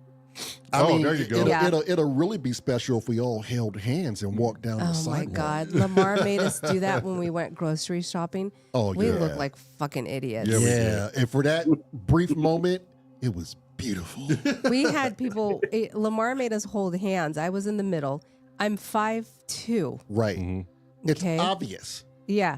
And we're going into the grocery store. He made us hold hands, and people were staring at us. Yeah. Lamar We puts you in an looked awkward moment. Weird. I'm like, so oh my nice. God. One dude literally was watching us from the moment we walked in. Yeah, he was concerned. Yeah. Yeah. He Yeah. was like, what the hell is going on? Yeah. Okay. So 2 twins dating the same woman. This is fucking crazy. This Yeah. is crazy. Before we chat, yeah. my toilet's just next door. Can I go for a little wee Oh, break? yeah, fuck go, yeah, go. Oh, yeah. Yeah, Go. And you better not go in that refrigerator, you motherfucker. Oh, You go better do, not. Go do whatever you need to I'm in do. the fucking fridge. I can't Yeah. do it. No, get out of the refrigerator, Sam. That's one of our staples, isn't it? Yeah, is. it is. You got to play it at a high BPM, and you got to say it. You got to yell it at your top of your lungs. Right? Get out of the fridge, Sam. You get out of there now. You get out of there, you bad boy. I know Oh, you well. can. Sorry. That's why we're gonna talk shit about Wait you. a minute. So if you're gonna pee, maybe we can still hear him. Okay, wait. Hold on. Let's see if we can hear him. Let's listen to Sam pee. Side of the bowl, bitches. Side of the bowl. Side he of the says. bowl.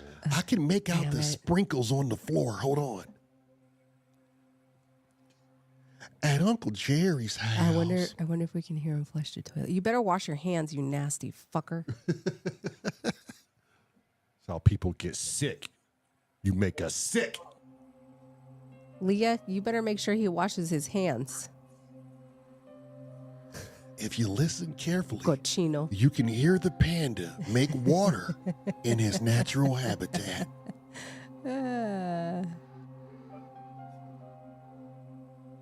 As the splash, his slippers. Oh no, yeah. Oh, Don't splash your slippers. for you male people out there, and I'm glad you guys are bringing this shit up, but for all you males out there, don't you hate it when you walk into a restroom and there's piss all over the floor? Oh, yeah. And then you have to like step in it. You have to step in it. That's disgusting. And then you carry that shit out of the restroom. That's why there's no shoes in our home.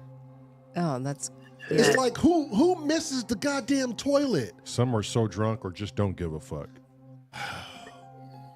Man. Yeah. I don't Okay. think I've ever been drunk enough to not give a fuck about where I'm pissing. Right. Yeah. Yeah, exactly. It's like, come on, man. Like, Yeah. It determines a lot about how you live too, if that's the case. oh yes.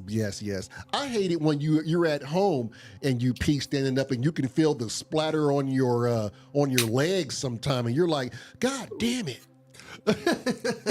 Why is that happening? How come they can't build a toilet bowl that can capture all of me? Yeah.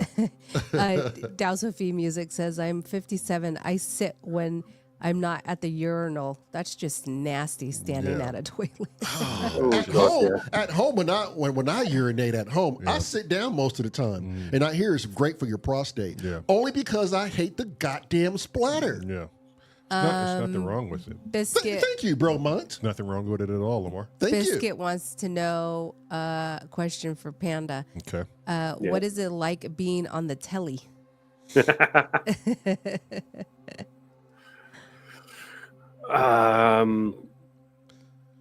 It's pretty easy when you do, videos to people over a while.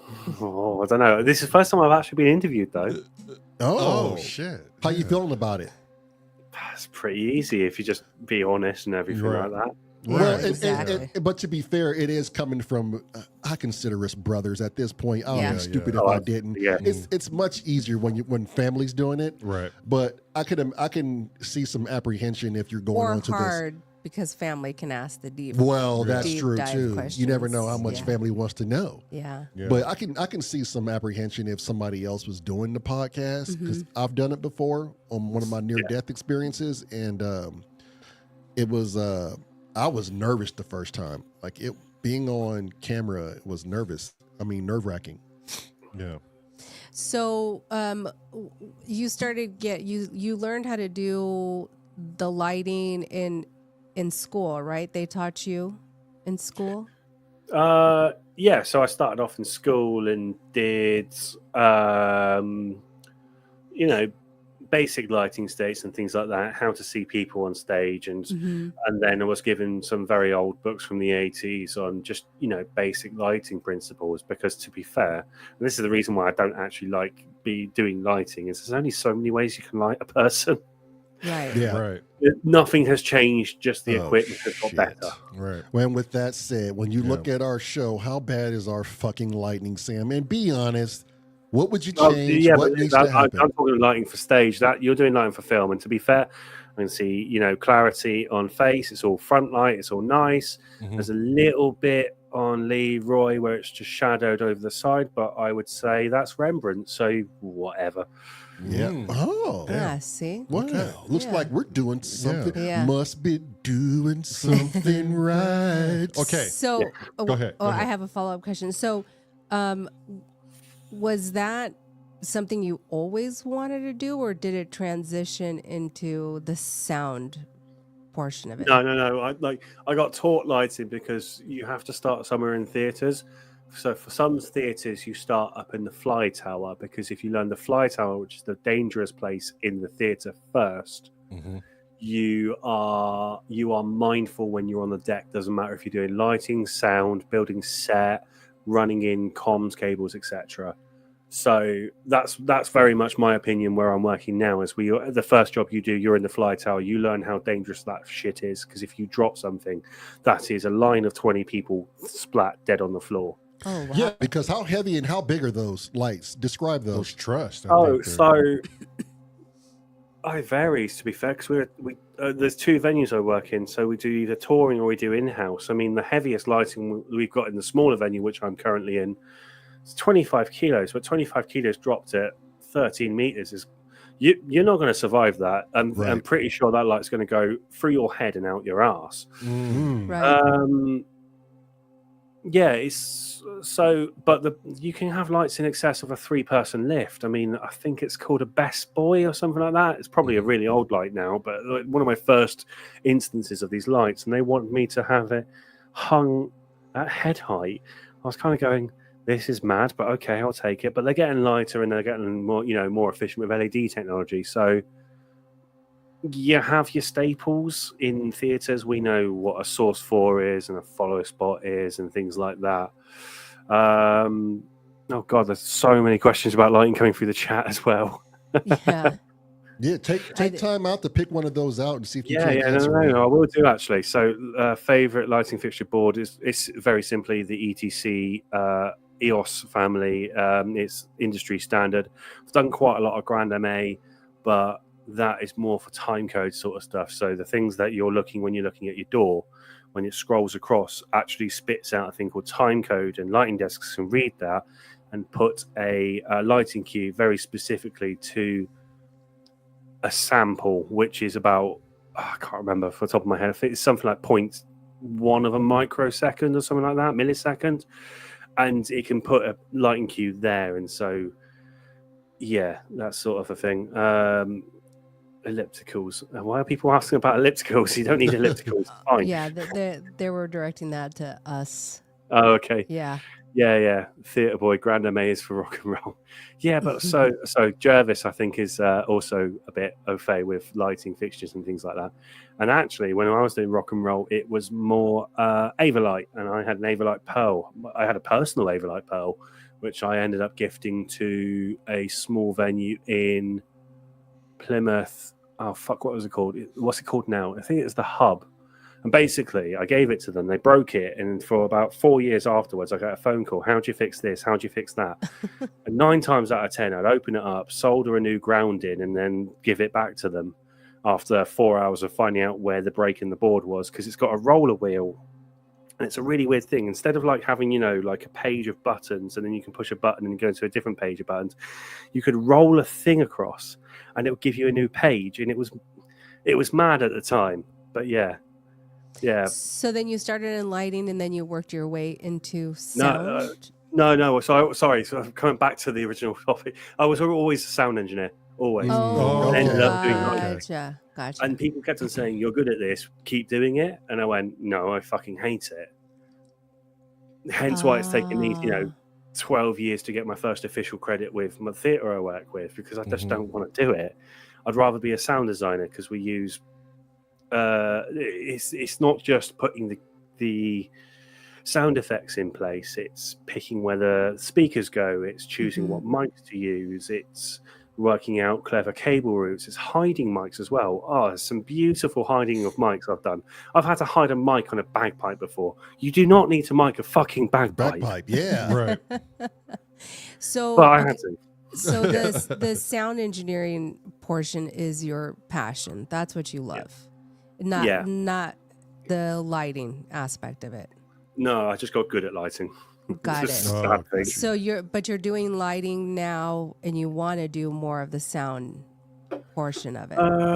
I do equal distance of both, to be fair, in the venue. I mean, it's a small venue, so 9 times out of 10, it's one person and a microphone and just a basic lighting state. And then my thing is like, I want to make this as easy as fucking possible. I have got a show down to 2 button presses before, and I was very proud of that. And the only reason why it was 2 button presses instead of 1 is because we had an interval, and you can't guarantee how long the interval is going to be. Mm-hmm. So they gave me a pen drive with all the tracks on it, and I went, okay, I'll load it into my system. And then I just put OSC cues, which is the network equivalent of MIDI, I think is the best way of explaining it. Where when every time the song changed either tempo, you know, things like that, because they'd already done all the producing and everything like that. And it was a 40-minute track. And I just literally just one gut button, I just went boop, and it ran through the whole thing. And obviously I sat there with it just in case it fell over or things like that. And I knew where the cues were because it's all, you know, it's still tracking through the computer. So I've at least got an idea of where I'm pressing it. But yeah, no, it was mad. It was like a 2-hour blank part of my memory where I just, from the point of conception of the idea to the actual outcome, it just happened. So, with what you do now, are you modest and humble? And that's an honest question. I just have to know. So rock and roll engineers are quite showy. Theatrical engineers are, we like to hide in the shadows. So I would say modest, okay, humble. And the reason why I'm asking that is, I'm sure you had no idea, but maybe you did. But what's it like knowing now the music that you do is fucking banger? Like, you're really fucking talented at what you do. You're really fucking good. I'm gonna tell you that. What does it feel like to have that much like fucking moxie to be so good at what you do? Like, do you ever sit down and acknowledge like, God damn, I'm really good at this? No, I always try and forget it. I always try and... I'm a spong. I'm a spong who's actually got his music out. Ooh. Damn. See, and that is not what you portray. No. Like, Sorry, Ken. I do know, but Kent's a different level we got to work with. That's what he portrays, though. Yeah, but still... He does look like he knows his shit is banging. Right. But I don't know if I can say he knows it's the shit. And yeah. You all know it. We'll let Ken answer that. But as far as you, my good sir Panda, I don't see... Well, that's who I was talking about. Oh, I thought you were talking about Ken. Yeah. Okay, yeah. I just don't... I see him knowing that he's the fucking shit. Yeah, okay. Because of the energy, you know?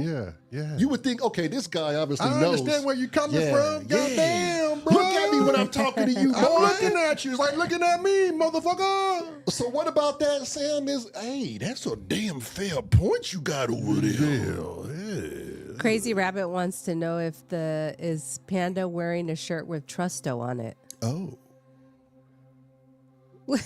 Is it? It better not be. I've got a big present for you. Well, I almost thought that was me for a minute. Damn. You know what? When I opened up that present this morning, I thought it was you as well. Yeah. Let me get in here. I'm wearing that shit tonight. Yeah. Let me get my shirt off in this bitch, dude. Yeah. Go get my Christmas. Okay, now I need to know this because back to me. You got to answer my question. Okay, go ahead. Why are you not so apt to think that your music is you listen to me. You're our closer, okay? Yeah. You close our show on S.O.R Radio, on Popcorn Nights. Why does that spawn you, for lack of a better term? So, I would argue that my music, when I make it, I just kind of go, that made my ass move. I know the tools that I have in front of me that does that. If that's made my ass move, then it's surely going to make someone else's ass move. However, I am very critical of my own work, and it's gone through, when I do a popcorn jam, it might go through 7 takes. I've had hardware jam challenges go through something in the range of 50 takes before. Oh, wow.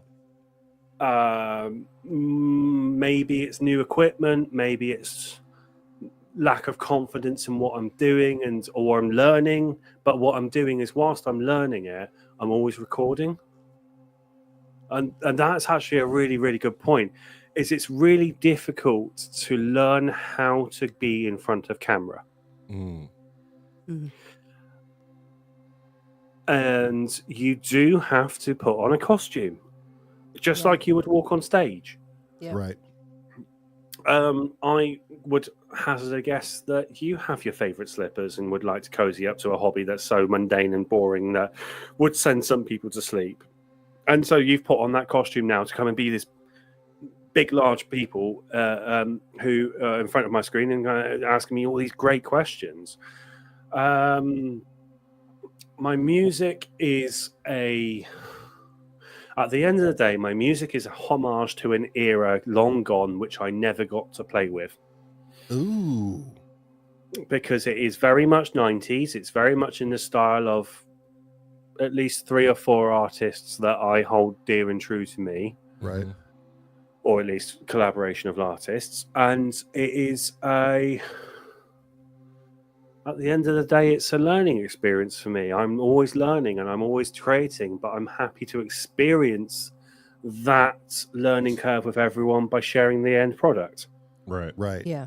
And that was kind of one of the things Simon said, you know, like, 'cause Simon has his style, and Simon's music always brings me back to, you know what, fuck Prince and the Revolution, but Simon's music always brings me back to that. It's just the style, but it's like the both of you refresh it.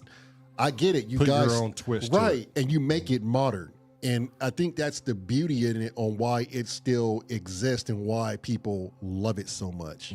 You guys do something to music when you put your own inspiration behind it. It's so goddamn good. I think all I'm doing is I'm taking a formula that's forgotten about, and I'm just putting it through modern equipment. So it doesn't have that dusty, sort of like gritty sound quality that it used to, which, to be fair, a lot of people lust after these days. I would quite like to put that back into a few of my tracks, but actually, to be fair, my sound is just cleaning it up and making it sound a bit more modern. But at the same token, I've got a formula. I'm not exactly gonna shout about it. I've definitely got a formula. I find a breakbeat that I really fucking like. I go, oh, that sounds good. I play it in the background whilst I'm scrolling through YouTube and going through. I literally just type in Northern Soul Rare into YouTube and go, oh, that sounds good. Or I'll buy vinyl of it. And so you get that instant scratchy, dusty sort of sound of it. But I'll always look for if I have to find an MP3 or a WAV of it, I'll look for someone who's recorded it from a vinyl. So I've got that, that timed sound out of it. And then you just put them together, chop it up a little bit, and then just add a 303 and some effects. And that is I've always been open about my formula. I've always told people that's how I do it.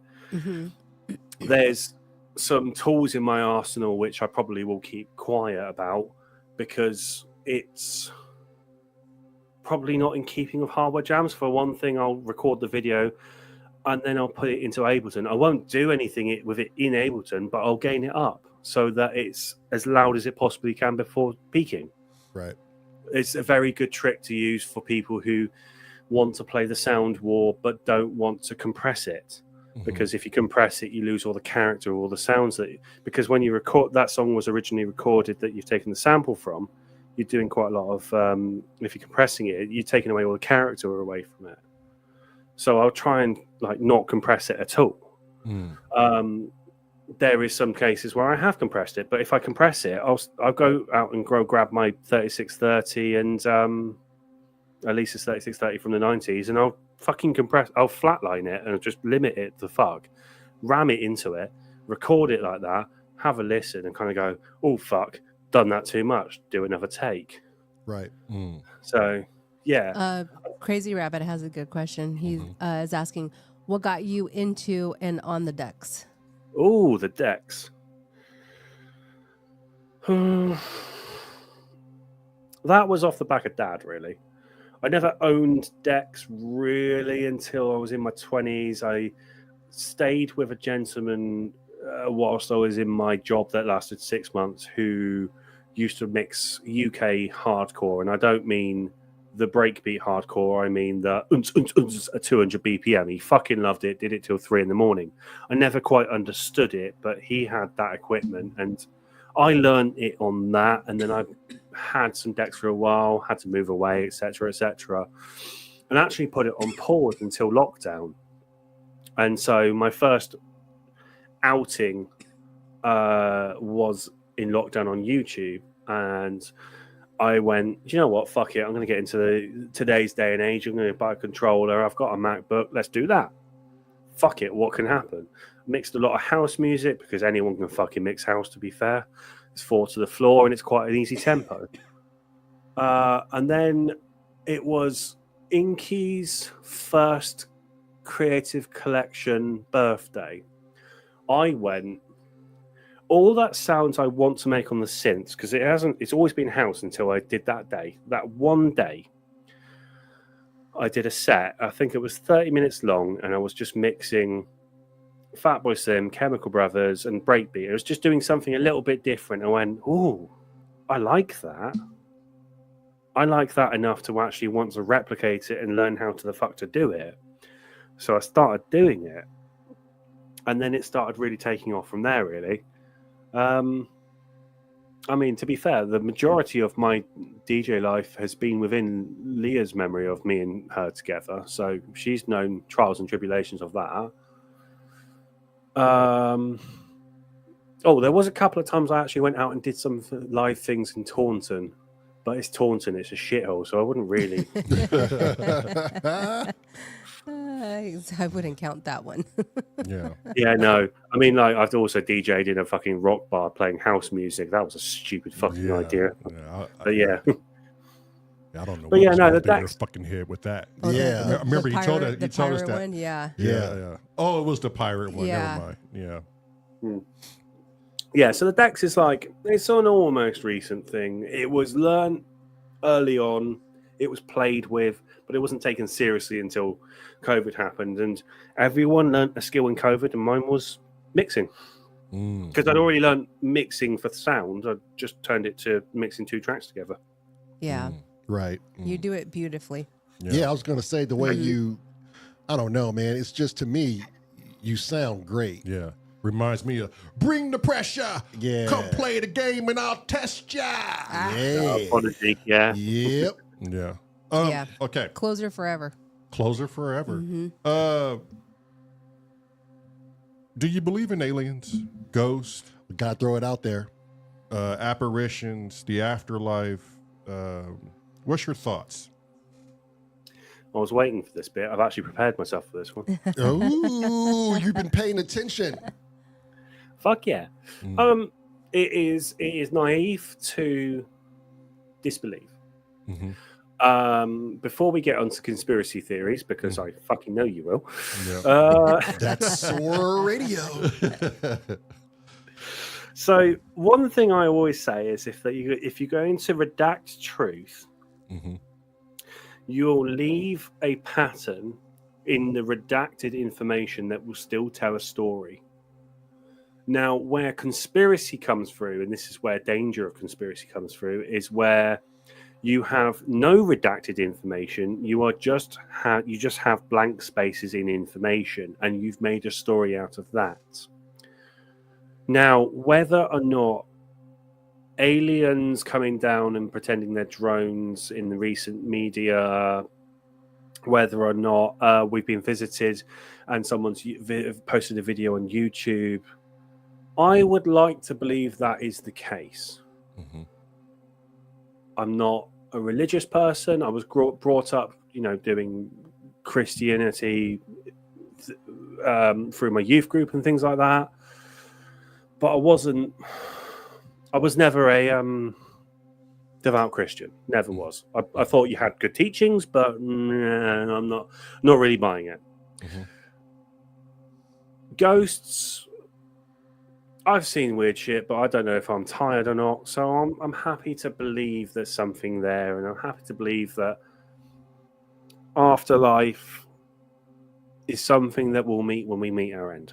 Mm-hmm. So whether that's becoming a 4-dimensional being which you end up popping into our universe every now and then because that's how the dimensions work, or going to a scientific side of things, or you do leave your imprint on the world in a more spiritual way, that's okay, because at the end of the day, that does actually give me a little bit of hope for the alternative, which is you close your eyes into the inevitable darkness and there's nothing there, which is fucking shit scary. Yes. And Sam, stop right there, because I want to hold you there real quick. Run us through that narrative of what Sam believes, or what does it look like to you? I'm not asking for a scientific goddamn peer-based thought process of what someone else has done with their own findings. I generally want to know what Sam thinks happens to Sam when he passes, when he finally crosses over. What does it look like to you? Oh, it's very clearly a room full of beer, samplers, and panda heads. Well, there you go. Whether or not that's dictated by a god or just, transmissions, I don't give a fuck. Right. But yeah, it's good to have a belief system. Mm-hmm. However you say it, because the deep dark is fucking scary either way. Right. And to be fair, the more you think about the deep dark, the more you start believing in it, and the more you start getting scared of it. So therefore, the less you do in life, because you're more scared about becoming into the deep dark. Right. But even the deep dark to me has substance, right? That means you still carry on because you're afraid of something that you'll be in, meaning that you still carry on beyond the body because now you're afraid of this deep dark void. Right. Like even the deep dark has some sort of substance to it, right? Yeah. You're not saying that, oh, after this, nothing happens because we just poof, we magically disappear. You're still saying that there's something more to me that awaits Sam.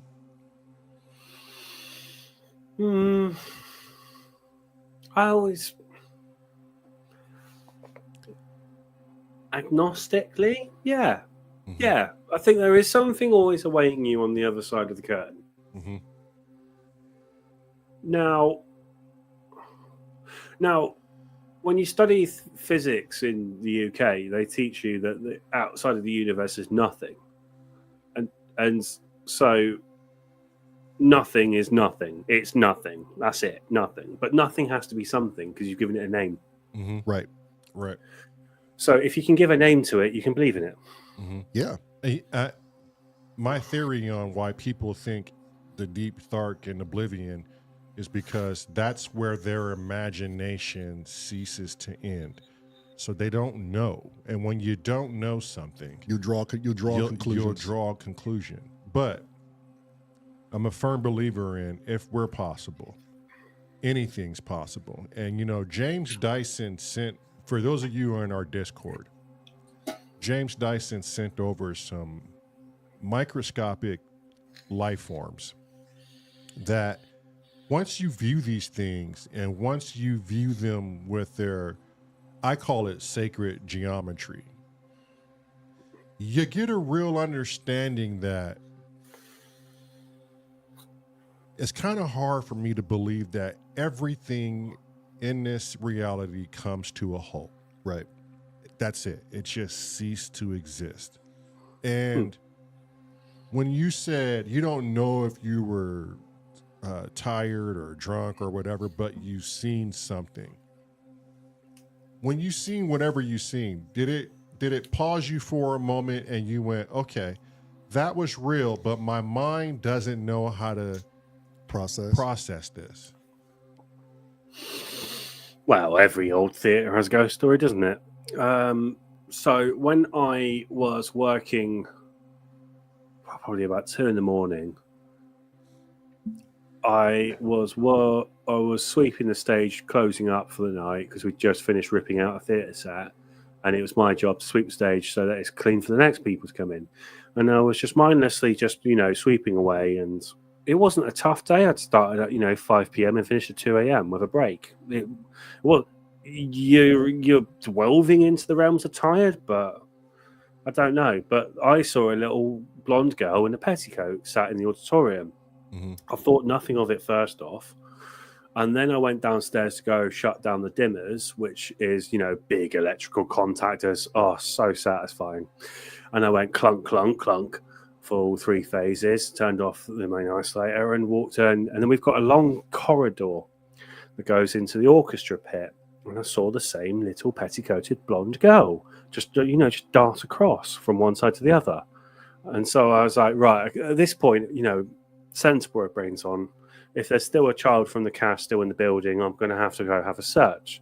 Right. Now, they don't issue you flashlights, but you've got a flashlight on your phone, haven't you? So I turned my flashlight on my phone, walked down the corridor, looked left, looked right. There was only music stands. And I'm going, right, okay, this is fun. So I think I sat on it for a few days and I went, oh, fuck it. I've got to get it off my chest because it's fucking weird. Right. I asked my deputy head of technical and he went, oh, you saw the little girl? And I went, yes. Yeah, I saw her. And he was like, what time? And I went, what? What time? Oh, about 2 o'clock. And he went, closer to 2:30. And I went, yeah, it must have been because I clocked out at 2:45 or something like that in the morning. And Nick said, yeah, she appears every time. I don't know what it is. Wow. So to this day. I believe so. To be fair, actually, I know a few guys who, because that theatre closed down and reopened under a new guise, I'll have to ask the question. Right. But yeah, no, it was the Brewhouse Theatre in Taunton, UK, which is in the southwest.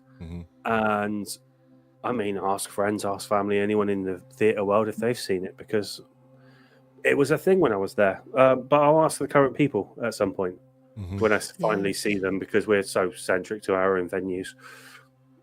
How does that challenge your reality? Like, that's kind of... Has this been the first time? Right. Yeah. Like, how does that challenge the way your thought process is that a reality, that we live amongst apparitions, and that just broke open my paradigm to this belief? It doesn't really, because that wasn't my first time. My mum said my first time meeting ghosts was I used to talk to a coal miner back in our house in Torquay. Really? Yeah, apparently. I used to sit there and have full conversations with him. I can't remember it. I was a bit too young then. But I have a funny feeling I remember the face anyway. So it was a kind face with a flat cap, and I've asked Mum about it before. She said, I think so, but I don't know. You were the one talking to him. Oh, wow. So you don't remember any of that dialogue, huh? No. It was in my very formative years.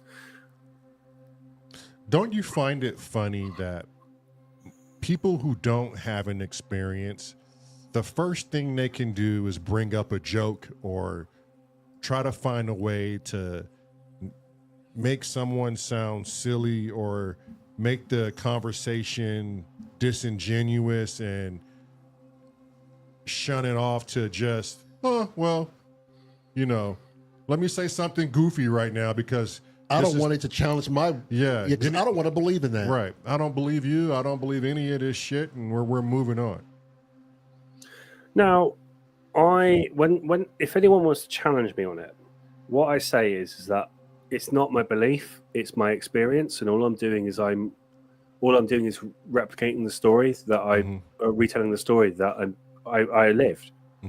Now, you can choose to believe it, but I'm not going to lie. Why would I lie? I have no reason to lie. Right. I have no gain from it, so therefore I have no reason to lie. No reason. Why would I make up that shit? Yeah. It was all it is I'm just retelling a story.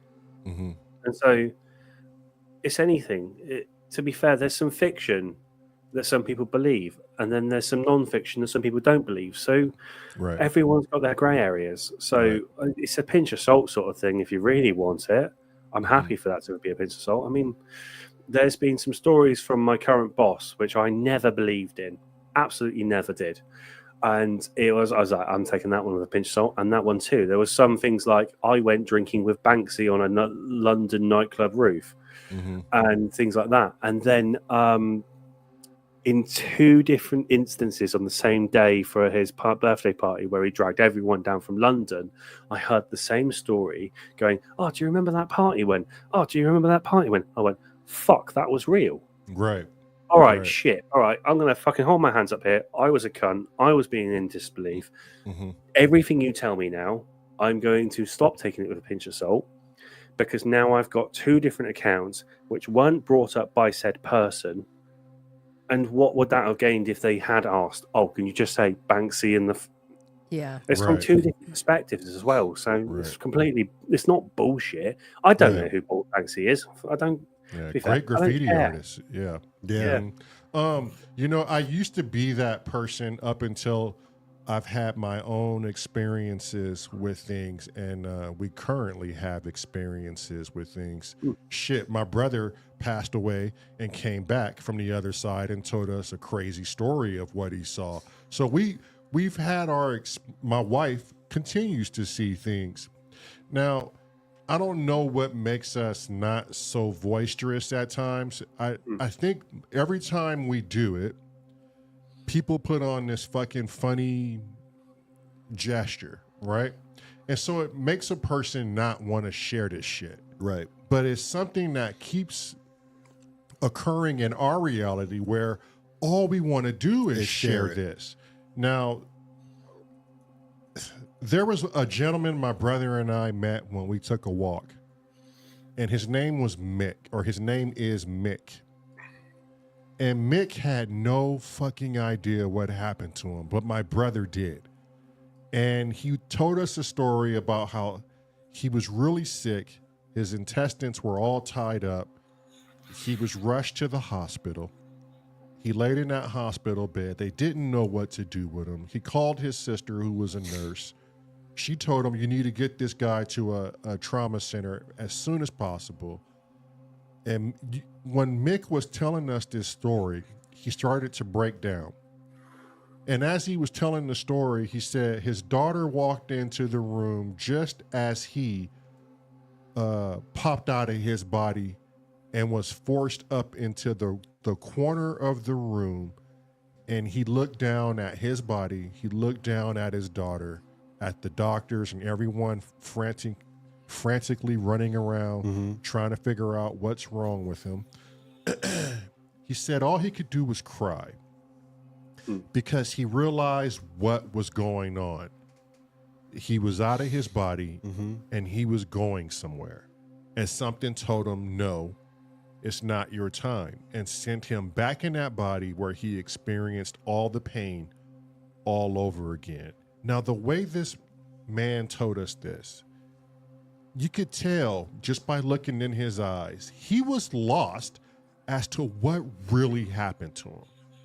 And it wasn't until my brother told him his near-death experience, and he looked at my brother and he said, you were there too? Like, it just gave so much weight off of him, and that someone finally believed him without cutting a snarky fucking comment, and just stood there to take another human's response as to, my story is valid. My story's valid, finally. Yeah. This dude comes out of nowhere, asks us to hear, or my brother and I are very fond of stopping people on a random and just having oddball conversations. We always do it.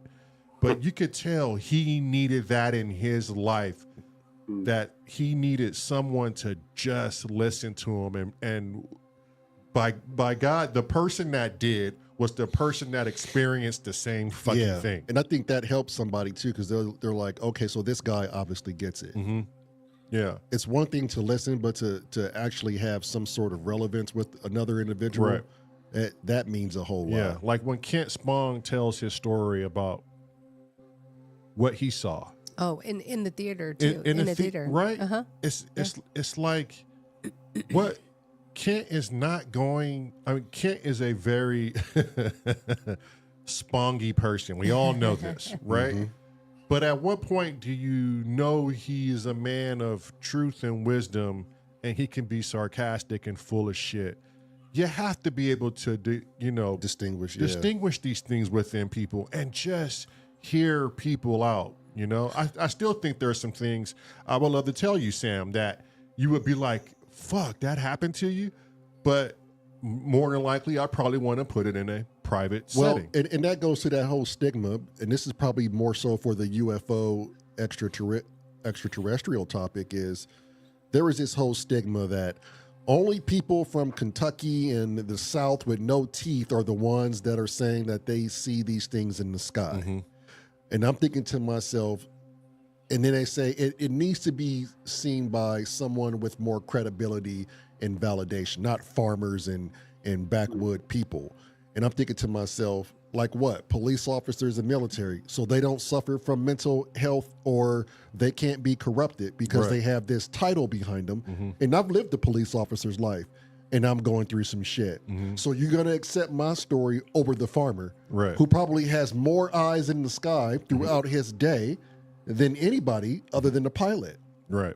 So when we put these like stigmas and precursors on people where we're not apt to believe them, but we are sure enough apt to believe someone that says the Holy Ghost is with me Mm-hmm. because that's way more readily available, Mm-hmm. when do we draw the line? Right. When do we say, I'll believe you too as well? Mm-hmm. Like, since when did we become that far gone? Right. And so I pose that to you, Sam. If aliens dropped down on everyone's lawn or made themselves readily available to be seen and had communication with, how does that change Sam's perception?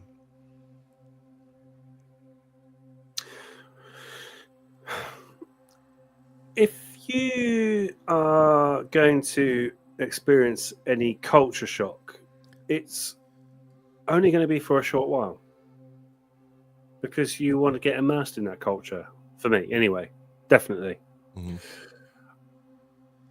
It would depend on, hostility versus friendliness, and that's always something that goes through people's minds. Not everyone's a friendly person out in space. Just like we're not every friendly person down on the street. Correct. Now,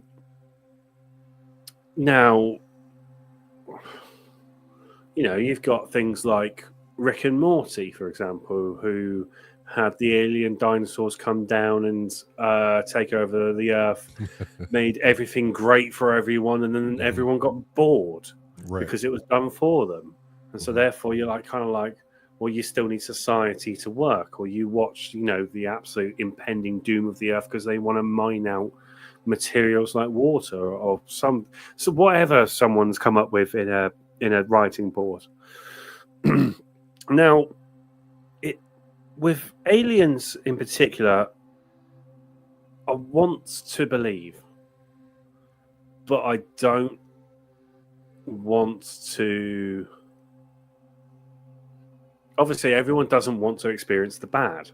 Right. We're all hopeful for it being a good society cleanser. Mm-hmm. Everyone, not, cleansed by fire, but cleansed by love and all that sort of thing. Mm-hmm. Where we can make, human ingenuity become a galactic union. I mean, I watch those TikTok videos quite regularly where they've got those writing prompts. I love them. I absolutely love them because it's, generally speaking, it's set in 400 years in time when humans have developed at least interplanetary, not maybe intergalactic, where they're talking about things like, Glaxar looked at the human and realized that humans are actually really fucking strong. They lose a limb and they still keep going. They'll still keep shooting at you. You're fucked. Mm-hmm. And that's that little bit of, come on, human sort of thing.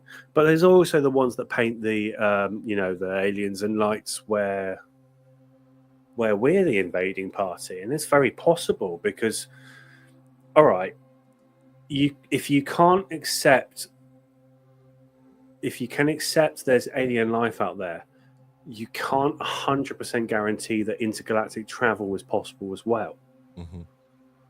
So there's I am of the belief there is definitely alien planets out there of, of like grass munching cows of their planet that just exist. We come from asteroids at the end of the day, do we not? I don't know. Right. Wasn't there? But I would like to believe it. I don't have a very strong belief system in it, but yeah. Oh, actually, to be fair, Chrome has just said the best thing. We always, and from Apophize, aliens, we always put them with human qualities. Right. Yeah. Right. We're so far into ourselves. We think the whole universe, the cosmos, evolves around Earth, right? We can't think of any other concept but Earth because it's all we know. Granted, but what if they don't hold? I mean, what if they don't? They most likely they don't hold our religious base. They don't probably adhere to our mathematics, and they're probably so far superior on a spiritual sense that it would probably fracture our minds to know just the inkling of what they know. Right. Like, why would you stop and explain yourself to an ant that's just roaming your yard? Right. You would have no reason to, but you wouldn't have any reason to go and decimate them neither. Right. I think we wouldn't even know what they were even if they came here. Right. We wouldn't be able to recognize it in probably many forms, let alone try to put our expectations on it. Yeah. I mean, it's interesting you say ants, because if you look at the human population, like ant colonies, one of the things that's, I think one of the greatest quotes is, the only thing that can reunite humanity is a thing that's non-human. And so, but you look at ant colonies and you see the angry kid pouring boiling water or pouring his lighter fluid over an ant colony. The other ant colonies don't come. That's fascinating. And it's probably due to the colony's own perseverance, or preservation. They don't want to get involved because that compromises them. Right. I mean, we have ants are amazingly intelligent in their own way. We can't conceive their intelligence, but also on the same scale, we can't conceive the upper beings, whatever they are, as intelligence. So how it's that thing, you don't know what you don't know.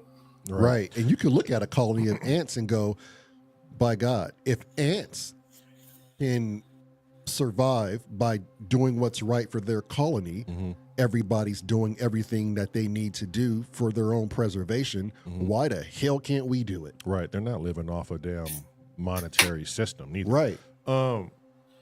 Okay. We got 30 minutes left, so I want to get this topic going, because we're probably going to need the full 30 minutes for this. Are human beings AI intelligence? And I'm not talking about AI as we all know it right now and what AI is going to be and how sentient it's going to be. But are human beings, and this is going to be a question for James Dyson when he comes on, are human beings AI intelligence? It's a hologram theory. I know it. I know it very well. It was proposed to me by my physics teacher about 20 years ago. I've been thinking about it ever since then. So, how that person proposed it to me was, if you was to put the laws of physics, nature, science into a supercomputer, hypercomputer, however magnitude of computer you want to think of, and you was to told it to model the universe, the question he proposed me was, would it end up with the human race on Earth as we know it up to the point you're thinking of and beyond? And so therefore that whole scenario, could it be modeled? And I was actually very, very interested in this, because actually things start going switch into my brain.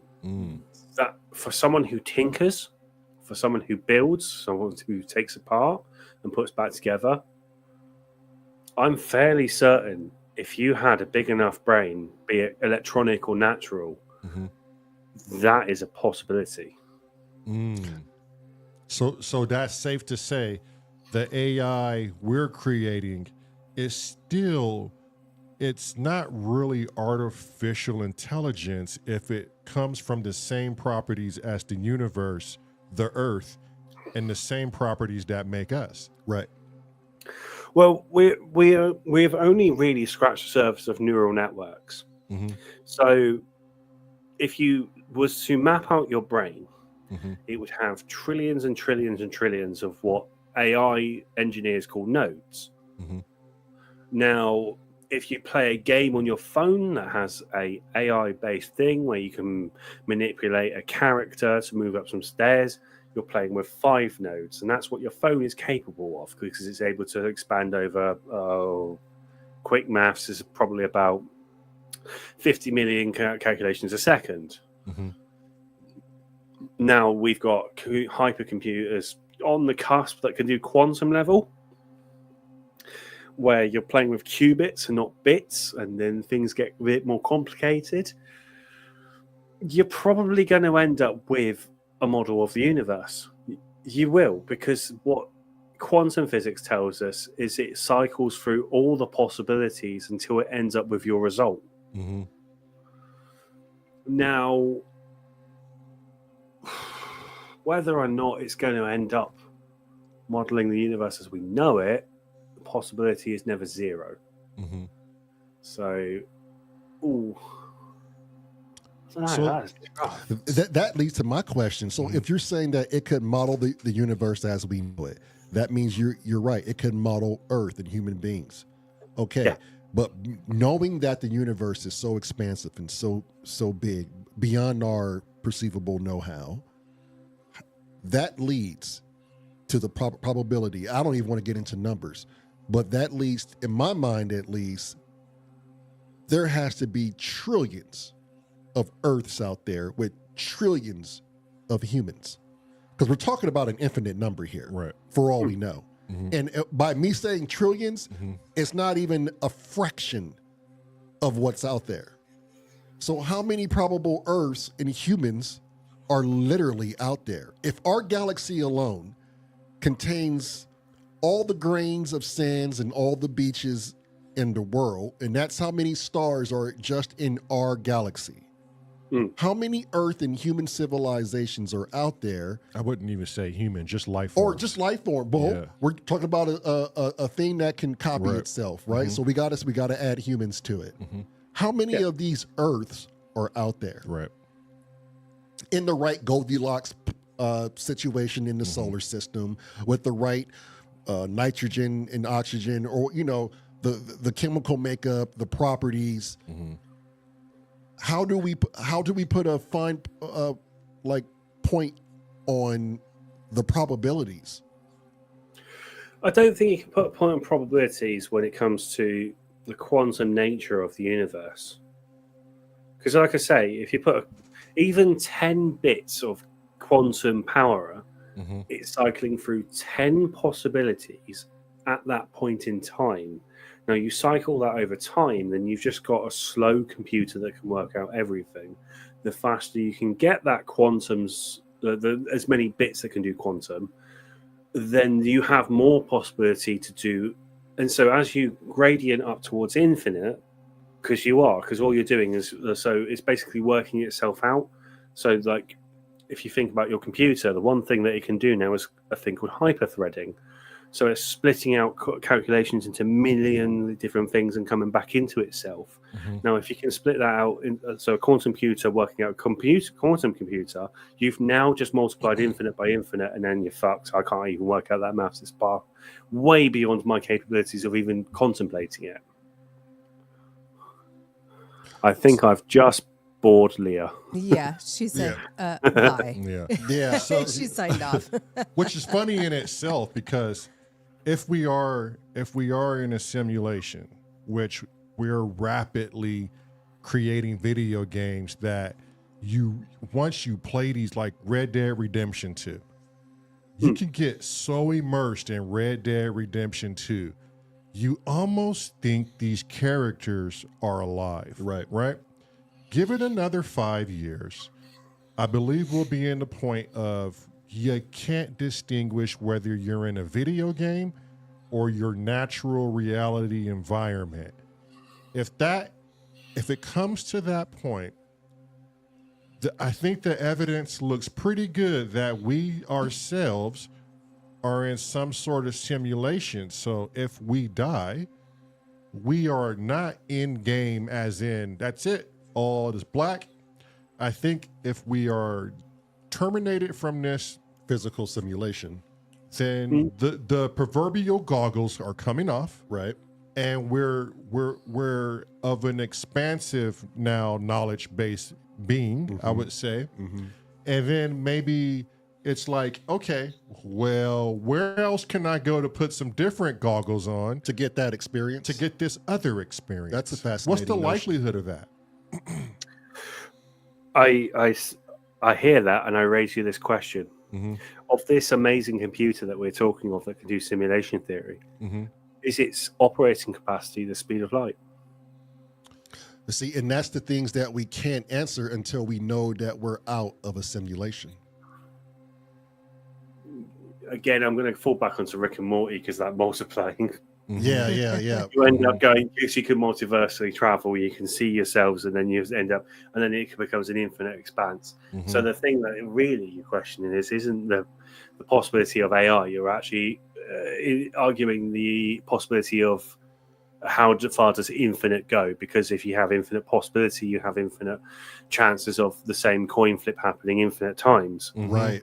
So if you're always boiling it down to coin flips, so that's binary. So we could even go to trinary, quadrinary, and you end up with so much, like an infinite advance of naries now. Right. And then now we're into the multiverse, right? Yeah. Like, Yes. Yeah. so- now we're So essentially, this conversation has went 1,000 different directions before that second even. Right. Before we even experienced the initial second. Right. And now you have to determine what timeline or what multiverse are you in. Right. Which means you are probably living all of them in this big duality perception. What was that show, that series that we just watched? It reminds me of this. The three problem. No. It was the guy. He created that cube. Oh yes. I've seen it. Shit. And every time they traveled, they had to it consciously think of where they wanted to But be. every time he Thought something negative. every time he went through the cube, it created another one of him. Yeah. Yeah. Damn it. It was on. There's another Rick and Morty of that one. Yeah. But it's literally this, like what you're talking about. Right. Which, I mean, and then it would suggest that we found, like, I think Einstein was that on Netflix? more right. I think so. More right than he was. There's a very great chance we found a way to manipulate time. It was a great series. And we are experiencing, but that goes back to the aliens, right? Some people say, oh shit, it's just us from the future. Right. I mean, it's plausible if we figured out how the time worked.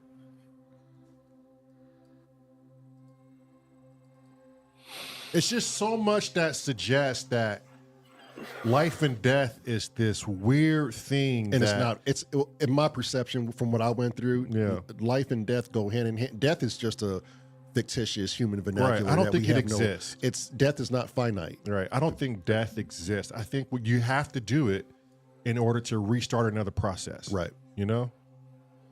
I guess this is the beauty of the dialogue here is that it can go so many ways, and every one of us could be 100% correct.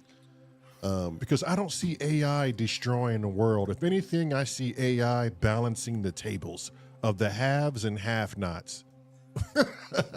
It's going to recognize what's going on with the human society. Well, it's going to recognize that it needs the human society, and then it's going to set the cards right in many ways.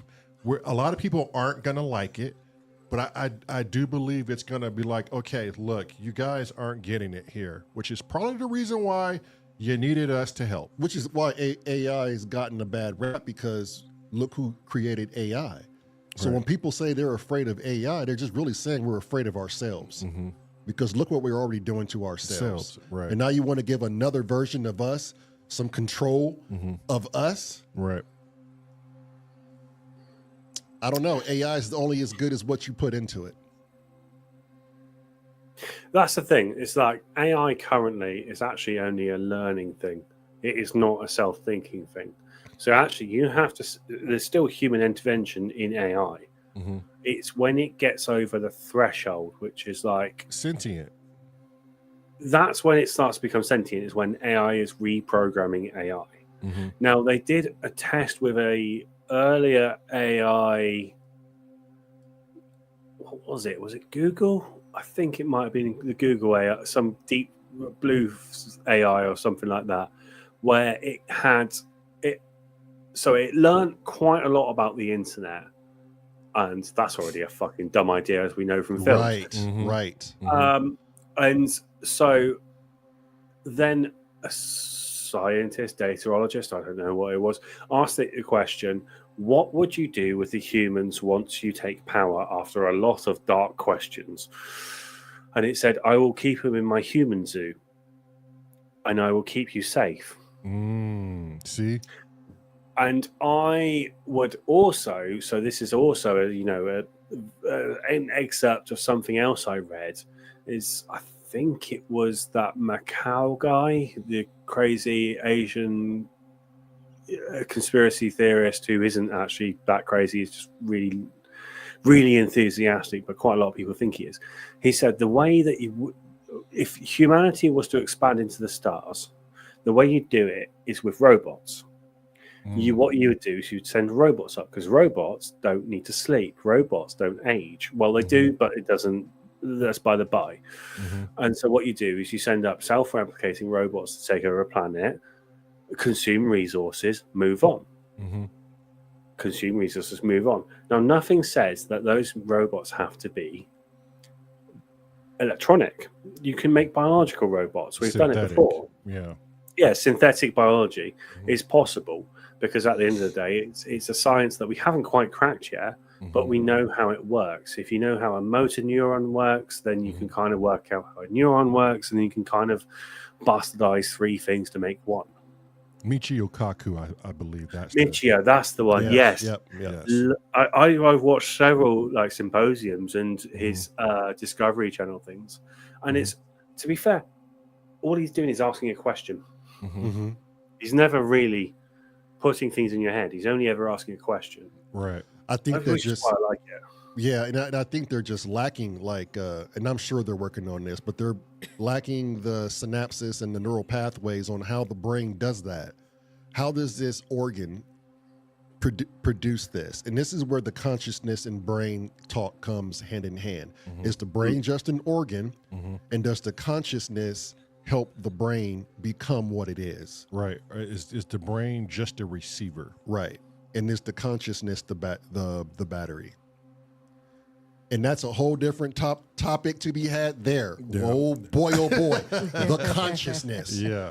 I can't wait to have Sam back on. Get Jervis is coming on in about less than 15 minutes. I know people have to go over and moderate for Steve says that Jervis. Sam is way more intelligent than he is. Oh yes. And this is, and look, how well do you know your friends unless you don't sit down and talk to them? Yeah. It's good that we all entertain and we do this and we put on this facade and it's a show. But at the end of the day, how well do we know our friends? Right. Said it first, I'm an actor. There you go. And we all are. Yeah. Right? Every last one of us are actors and actresses. Because at some point you put on this alter ego just to get through your day. You do sacrifice. You don't, especially when you're on YouTube, right? Right. Yeah. But I find myself out there too sometimes, and when we're on the streets, like you don't want to let people know who you really are until you're comfortable, right? Like all of us have to put on this shell until we're ready and comfortable to let people know who we really are. Yep. Yeah. Before we get out of here, I'd like to say thank you, Sam, for coming on. We will have a part two. We'll have a part two with all of the guests. Yes. I have to say this, and I don't know if these group of people are in the chat or not, but this message is for Real 1000 AM. When we found your channel through, I believe it was Crazy Rap. Oh no, it was through the wife, Marilyn. She stumbled upon their channel, and we invited you guys into our Discord, and we were supporting you guys. And you know, for people who join our Discord, you don't have to join the Discord, but if you do, it's kind of like an unsaid thing. Support the family members of Discord. Real 1000 AM. If you read my message in Discord, it's not an attack if you think it is, but what it's stating is the obvious and it's the facts. You keep asking these questions on how do you get your channel to grow.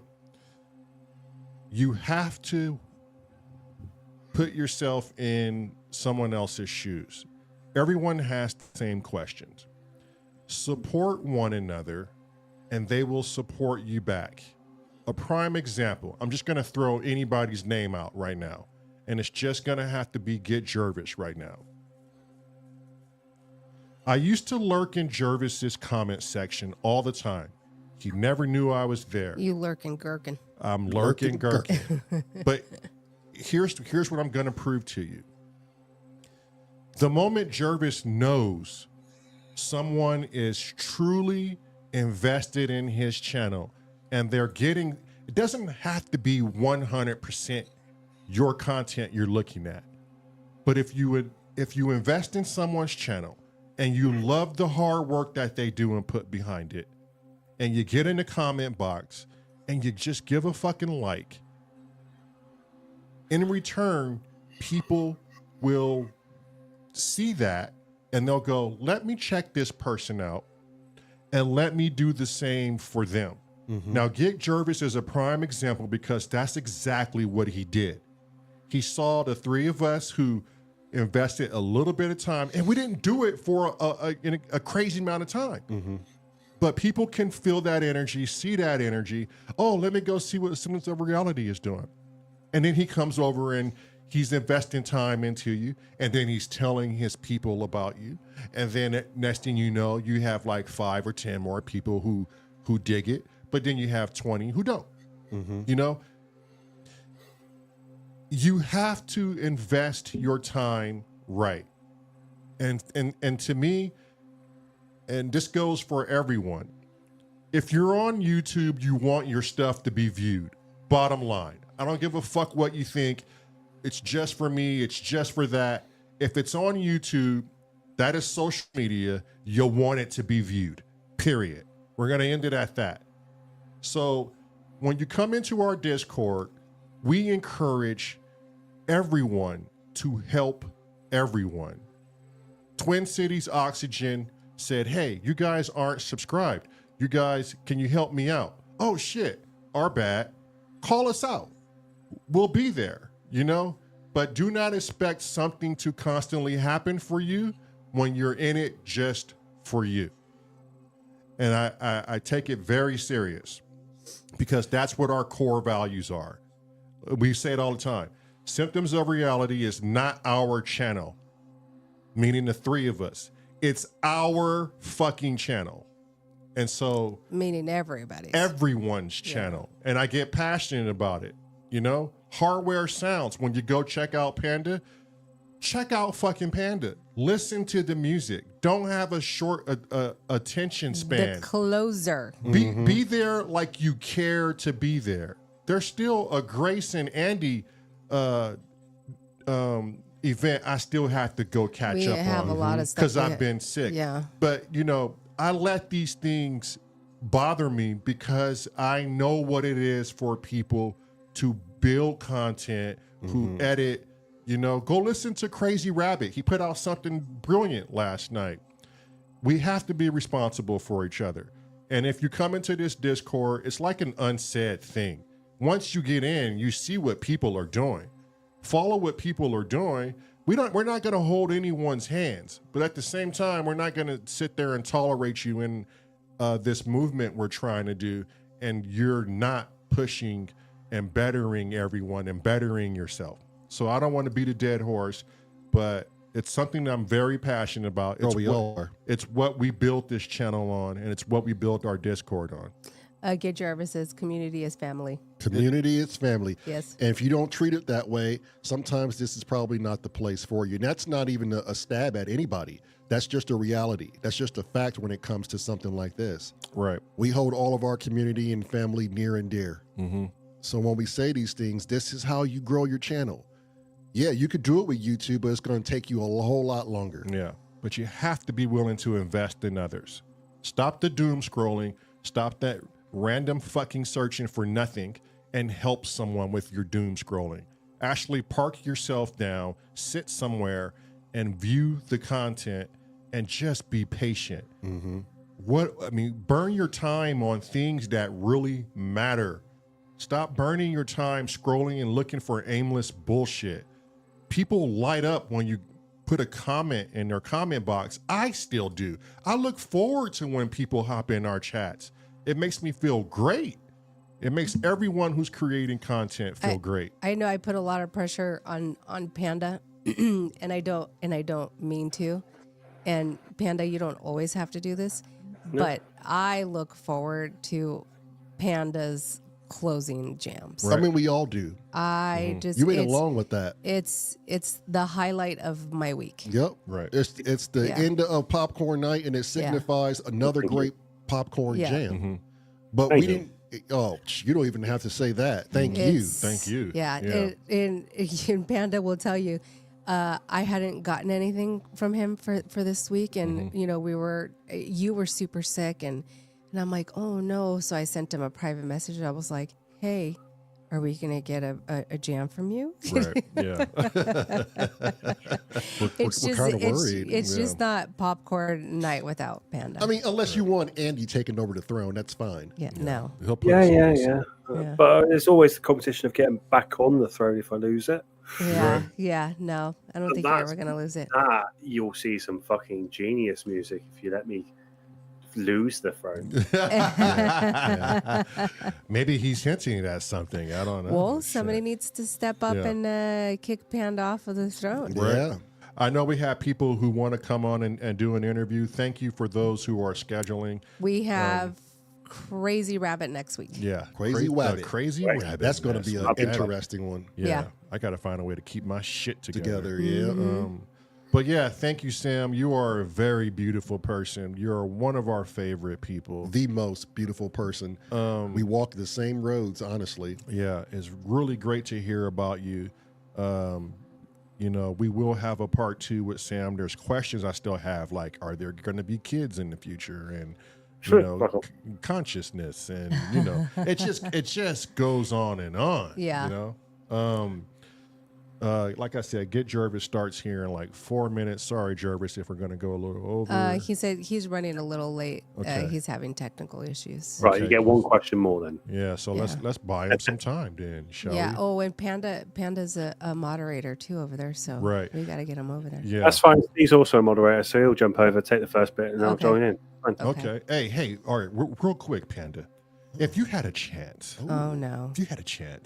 someone gave you a special helmet with special earphones, and they said you could talk to any animal on Earth, but you can only choose one, and you only have an hour. Ooh. Which animal would you choose? Oh. Or mammal or insect or Is it self-evident? Do you know what? My dog.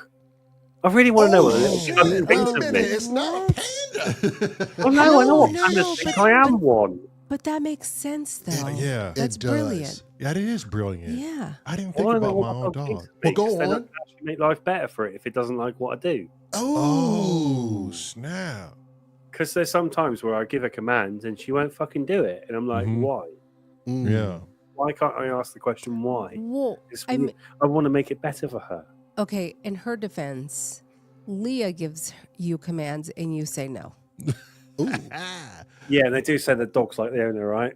Ooh. Yeah. Yeah, fair point. Yeah. Oh, Yes, a thank little you bit very of humble much. pie there, huh, Yeah. Sam? Yeah, Yeah. I'll take that humble pie. Yeah. What does that taste I like? have ketchup on it then. And make sure Leah watches this in the replay because I know she left. Oh, she yeah, needs no, to see this.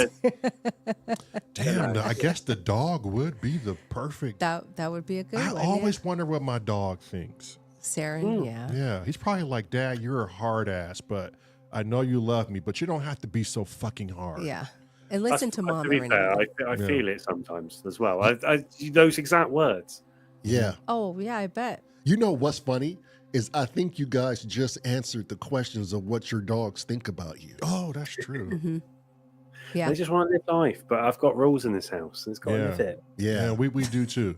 And if we don't put this Rhodesian Ridge back in check, he can be complacent as hell. He'll be a habitual line stepper. Yeah, and we saw what Rhodesians look like when you don't discipline them. You always know who the dad is though, because they cuddle up to the other one. Yes. Oh yeah. Yes, he Point does. that one out. Yeah. Yeah. That's one thing I'm definitely going to have Leah listen to because she thinks that she's boss. But no, Right. not how it works. I just call it like his safe zone, so he doesn't have to stress. Yeah. You know. It's me. Yeah, but when he's with me, it's your shit's right. You're in order. You're fucking working, you dick. Yeah. Yes. Yes. Davey said Panda's our dog. Literally. Yeah. You see that? Sam, can you do me a favor? Can you put two fingers together? Oh God, no. And could you put it right up to the camera lens so I can just smell those that two talent. fingers? We just want to smell what talent Can you smells do that like. for me? Just Oh, two geez, fingers. Just Panda, get it. why did you do that? Yeah, just Why do you indulge in their? Oh God. smell those two fingers. That's what talent smells like right there, people. And if you're curious, go ahead and put your nose up to your screen and get a good whiff. Yeah. Sorry, Yeah. Marilyn, I'm not very Yeah. curious. Davey the Hug Yes. Monster. Jeez. She put her two fingers up in that Oh, yeah, camera. she did. She You knew what guys she are- was doing. Yep. Because Yeah, she did. Biscuit said no. Yeah. Yeah.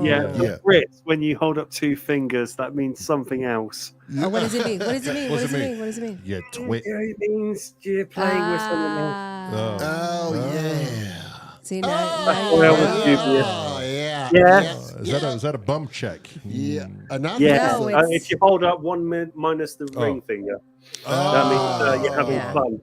Yeah. Ah. Or as what we call in the U.S., Sam, is the old bowling. What is it? The old bowling hand. I don't know if you could see that, but yeah. The bowling hand. Okay, Rabbit. Rabbit is our 5-star general. I'm sending down some new orders, Rabbit.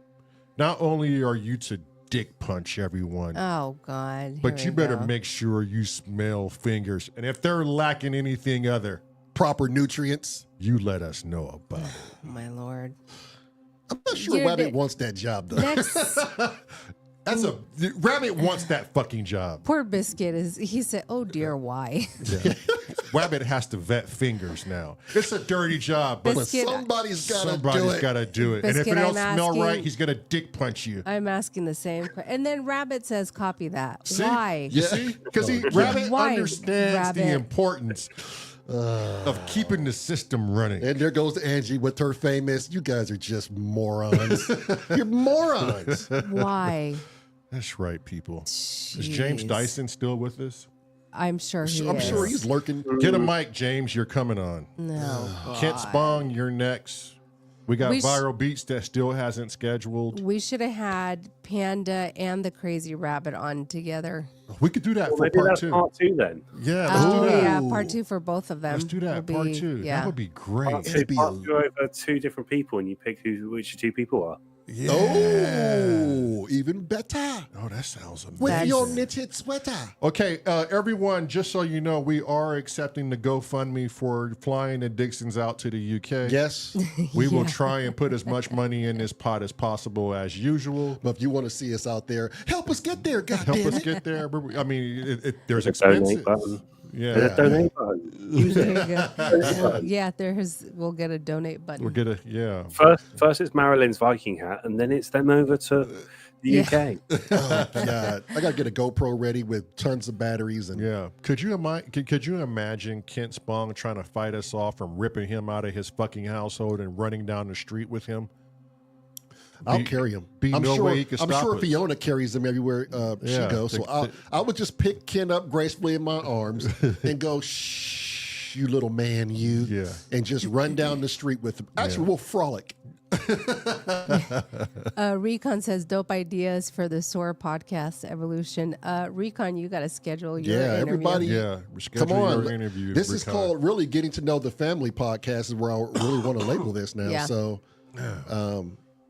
but let's get Jervis his due. I'm sure he's probably working out. He got his stuff worked out. He's still not on. No. Any questions from chat? Yeah, any last questions from chat? When's the next big beat coming from Sam? Probably.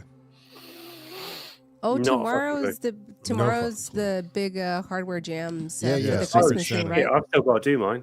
Oh, well, that's easy for you, Sam. Panda, you haven't done your Christmas thing?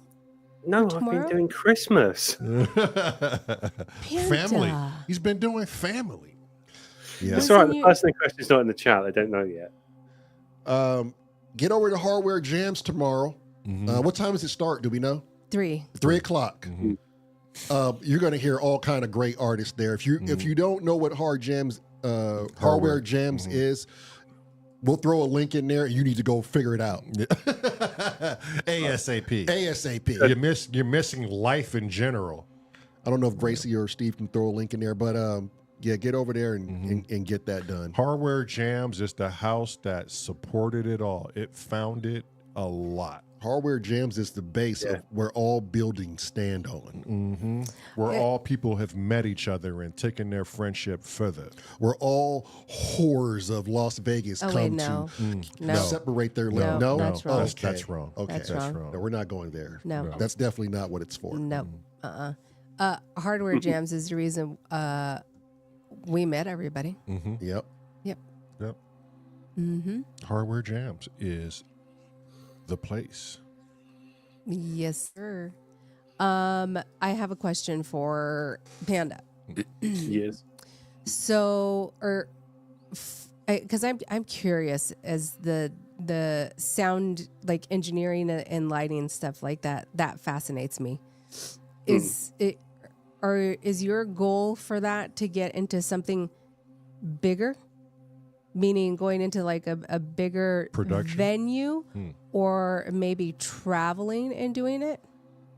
I've done traveling, I've done bigger venues, and I've kind of found my speed really with it. It's receiving. So other people make shows, and every now and then we make a show. So we know that as receiving and producing. So when we produce, I get a slight little uplift to design, whether that be sound, lighting, set, staging, and all that sort of thing. And that's kind of I've already found my speed with it. So it's not like there's bigger aspirations for it. Like theatrically touring is mentally and physically demanding. There's people built for that, and it's not me. I've tried it. Yeah. The bigger buildings, obviously, I've went through my Wicked story and things like that. But I've also done things in the West End and off West End where it's been like little 6-week runs, or it's been 3-month runs, and so I've done that bit and I've learnt my craft. And I feel like now I'm kind of at the point now, and I've got a little mantra at work. It's oh shit, how do I forget my own mantra? It's upkeep. So upkeep expectations. You walk into a building, it's professional, etc. It's uplift. If I have any capability of making your show better, I will. And enjoy. And so if I can go through every show and do at least 2 of the 3, I feel like that is how I measure success on a daily basis. Yeah. That says a lot about those shows in like Las Vegas, like Circus Soleil. And these other shows, Blue Man Crew, where they heavy have on like the lights, heavy mass lights. Like it's just like probably a 20-person job. Yeah. Oh yeah, no, it's just me and 40 lights, and I'll make it the best thing I can do. Right. Yeah. So I'll try and treat it like Circus Soleil. Yeah, I think I sat and watched a lighting rigging crew on Dave Matthews' setup. Yeah. Oh yeah. God. And they get like into these places up high on these beams. Yeah. And they have to clip in, and they're like, it's just such an undertaking. Right. Oh yeah, no. Playing around. So I've only ever fitted one mother grid, which is basically the rigging above the lighting, and that is fucking scary. I've got my harness training. I'm probably comfortable with about 40 meters above the ground. But this is like, approaching 100 meters off the ground. Right. And you are clipped in and you are reliant on these 2 clips. Right. Wow. And, I'm a big lad, and you've got to take into consideration that if I fall, the thing that does the shock absorbing, I'm going to have to fall further than someone half my size. Right. Almost more than twice further, because it's got basically it rips apart. So it rips the webbing, and it slows down your fall. It's really clever, like mechanical engineering using textile. Yeah, and then you are very aware of that because you have to go through the training, and they show you a ripped one. And they're going, fuck. And then you have to do fall training when I go climbing as well. So I know what falling feels like as well. Because I'm not quite on lead climbing where you have to clip into your route. But when I do top rope, you have to do, I would say every month you have to do a fall test so that you know that you are still comfortable climbing, but you also know you trust your belayer who's controlling your top rope. Wow. Yeah, so I've fallen from 10 meters onto open air, and that's scary. It is very scary, like pee your pants scary. I brought spare trousers for that day, put it that way. I bet you did. God. Not to mention those trousers you freaking soiled when you saw that little blonde girl frolicking in the halls. Yeah. Fun fact, I do actually bring spare pants to work now. Yeah, bet you do. Does that scare you still? Like, do you go, oh, please, I don't want to see this? To be fair, the cruel march into old age scares me more than that little girl did. Right. And hence why the spare pair of pants lives in my bag. Yeah. Oh, that's insane. Damn. Having it like fall on purpose to test it. That's Yeah. That's insane. Yeah, and if I explain to you, my belayer is a small ginger Belgian lady who is approximately 60 kilo, and I'm 120 kilo, and she can control my fall. Yeah. I mean, if you know what you're doing, if you know what you're doing, you know what you're doing. Even the midget can control a 300-pound guy. Like, I've done some rock climbing before. I know exactly about. Is that politically correct? Belay on and belay off. We call them midgets now. Yeah. I know Grace is in the chat now. She's saying she's done that exact same thing, and it's the fuck. This is why I said earlier on when we do flying, we put you in the most responsible place so that when you're on the deck, you respect the worst part in the venue. And to be fair, theatrical versus rigging for concerts and things like that it's chalk and cheese. Like, you've got baby venue versus massive arena stuff. It's mental. Like, you don't even bother watching stadium collapses in like Mexico and things like that because it can haunt you. And if you're in the business, your bum clenches very quickly when you spot what goes. Oh my God! Yeah. So is that job always handed to the most skilled? Like, you don't share that responsibility. You're going to get it because you're the most skilled. Absolutely not. You have to be certified as a rigger. Have to be certified. I'm not certified, but I get my work checked off by a certified rigger because I'm currently working towards my level 3 rigging qualification, which will enable me to sign off. But you have to put in instances of rigging which are more complicated than just a single point, if you get what I mean. So you have to do like spans from points and calculate loads and things like that from certain points. It's a lot of mathematical mechanics, and it's something I don't really want to go into because it still hurts my brain to today, which is why I haven't got my level 3 yet. But Uncle Chrome wants to know, what's your favorite venue that you worked at? Lyric Hammersmith. I loved that theatre. It was gorgeous. Let me it was see what just been recently refurbed as well when I walked into it. and I did a show called Othello Macbeth, and it was a gorgeous. Ooh, Othello, yeah. Yeah. It was. There was actually Othello and Macbeth. Act 1 was Othello. Act 2 was Macbeth. It was the same actors, but they swapped over roles. So Othello became Duncan in Macbeth, and so many changes. And the bit before the interval was the three witches casting the spell for Macbeth, because they went spun around, and we hung this massive, absolutely mental metal wall, which was, I want to say, about, in your terms, about 60 feet by 40 feet. Mm-hmm. And we put these contact mics over it. And so what the actors could do is they could smack it. And so what would happen is these contact microphones would pick up. It's essentially a giant plate reverb. And you could hit it, and you could talk into it, and it would reverberate through this thing. And it was a engineering feat more than it was a sonical feat, because it was in tune with A flat, which my sound designer even said he believed is the natural tone of the human voice. And then on top of that was a bridge, which is 2 metal supports with a walkway. And we put these brass wires, which we tightened, and then we tuned it with just as simple as literally a nut and a bolt in a certain place. And then we gave the actors rosin either side of the bridge, and you pulled it. And again, it was tuned in A flat. So what the wall was in tune with the bridge, and you could pull it across, and it would resonate. And again, contact mics either side, and it made this really weird ethereal sound, which would then go into the plate wall, which would then, go into the whole building. It was absolutely mental. Insane. Damn, like what was the sound? Can you? Is like, that the theater in London?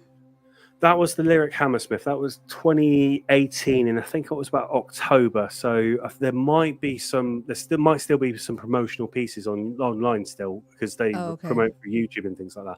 Have a look at it. I don't think the full film, the filmography is on there, because it will just be off archive anyway, because actors licensing and things like that. But when you say ethereal sound, like, is it like a droney type sound? Like what? Yeah, if you stretch any metal across a very long distance, what you do is you end up, and then excite it by using movement. You end up obviously like a guitar string, adding movement, but you're adding it over such a long distance and then tuning it, and then playing with the overtones that it produces, because you're not quite trying to get the fundamental, you're trying to get the harmonics of it. So if you stand in a particular spot and pull across with rosin, it will vibrate in a certain frequency, but it will create overtones in harmonic sequence over it. So you end up with these stretched violin sounds. Is the best way I could describe it. Right. I was going to say something like a bow on a cello or something. So it sounds unearthly, basically, huh? Yeah, essentially, yeah. And then you end up with, but uncoupled with the plate reverb that's right behind you, this 40 by 60 foot plate reverb behind it, and it's picking up the slightest sounds. And there was, oh God, it was if it's 4 foot by 8 foot, it must have been, I can't remember, 20 contact mics, one per panel, and it would just pick up every sound.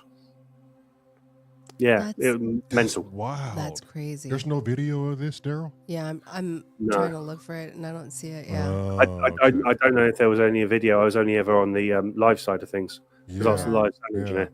Right. Okay, get Jervis's live, so he got his stuff ready. All right. Thank you, everyone. Thank you, Sam. We love you, Sam. Sir. We love this after conversation. Yep. Tell Leah we love her. Yep.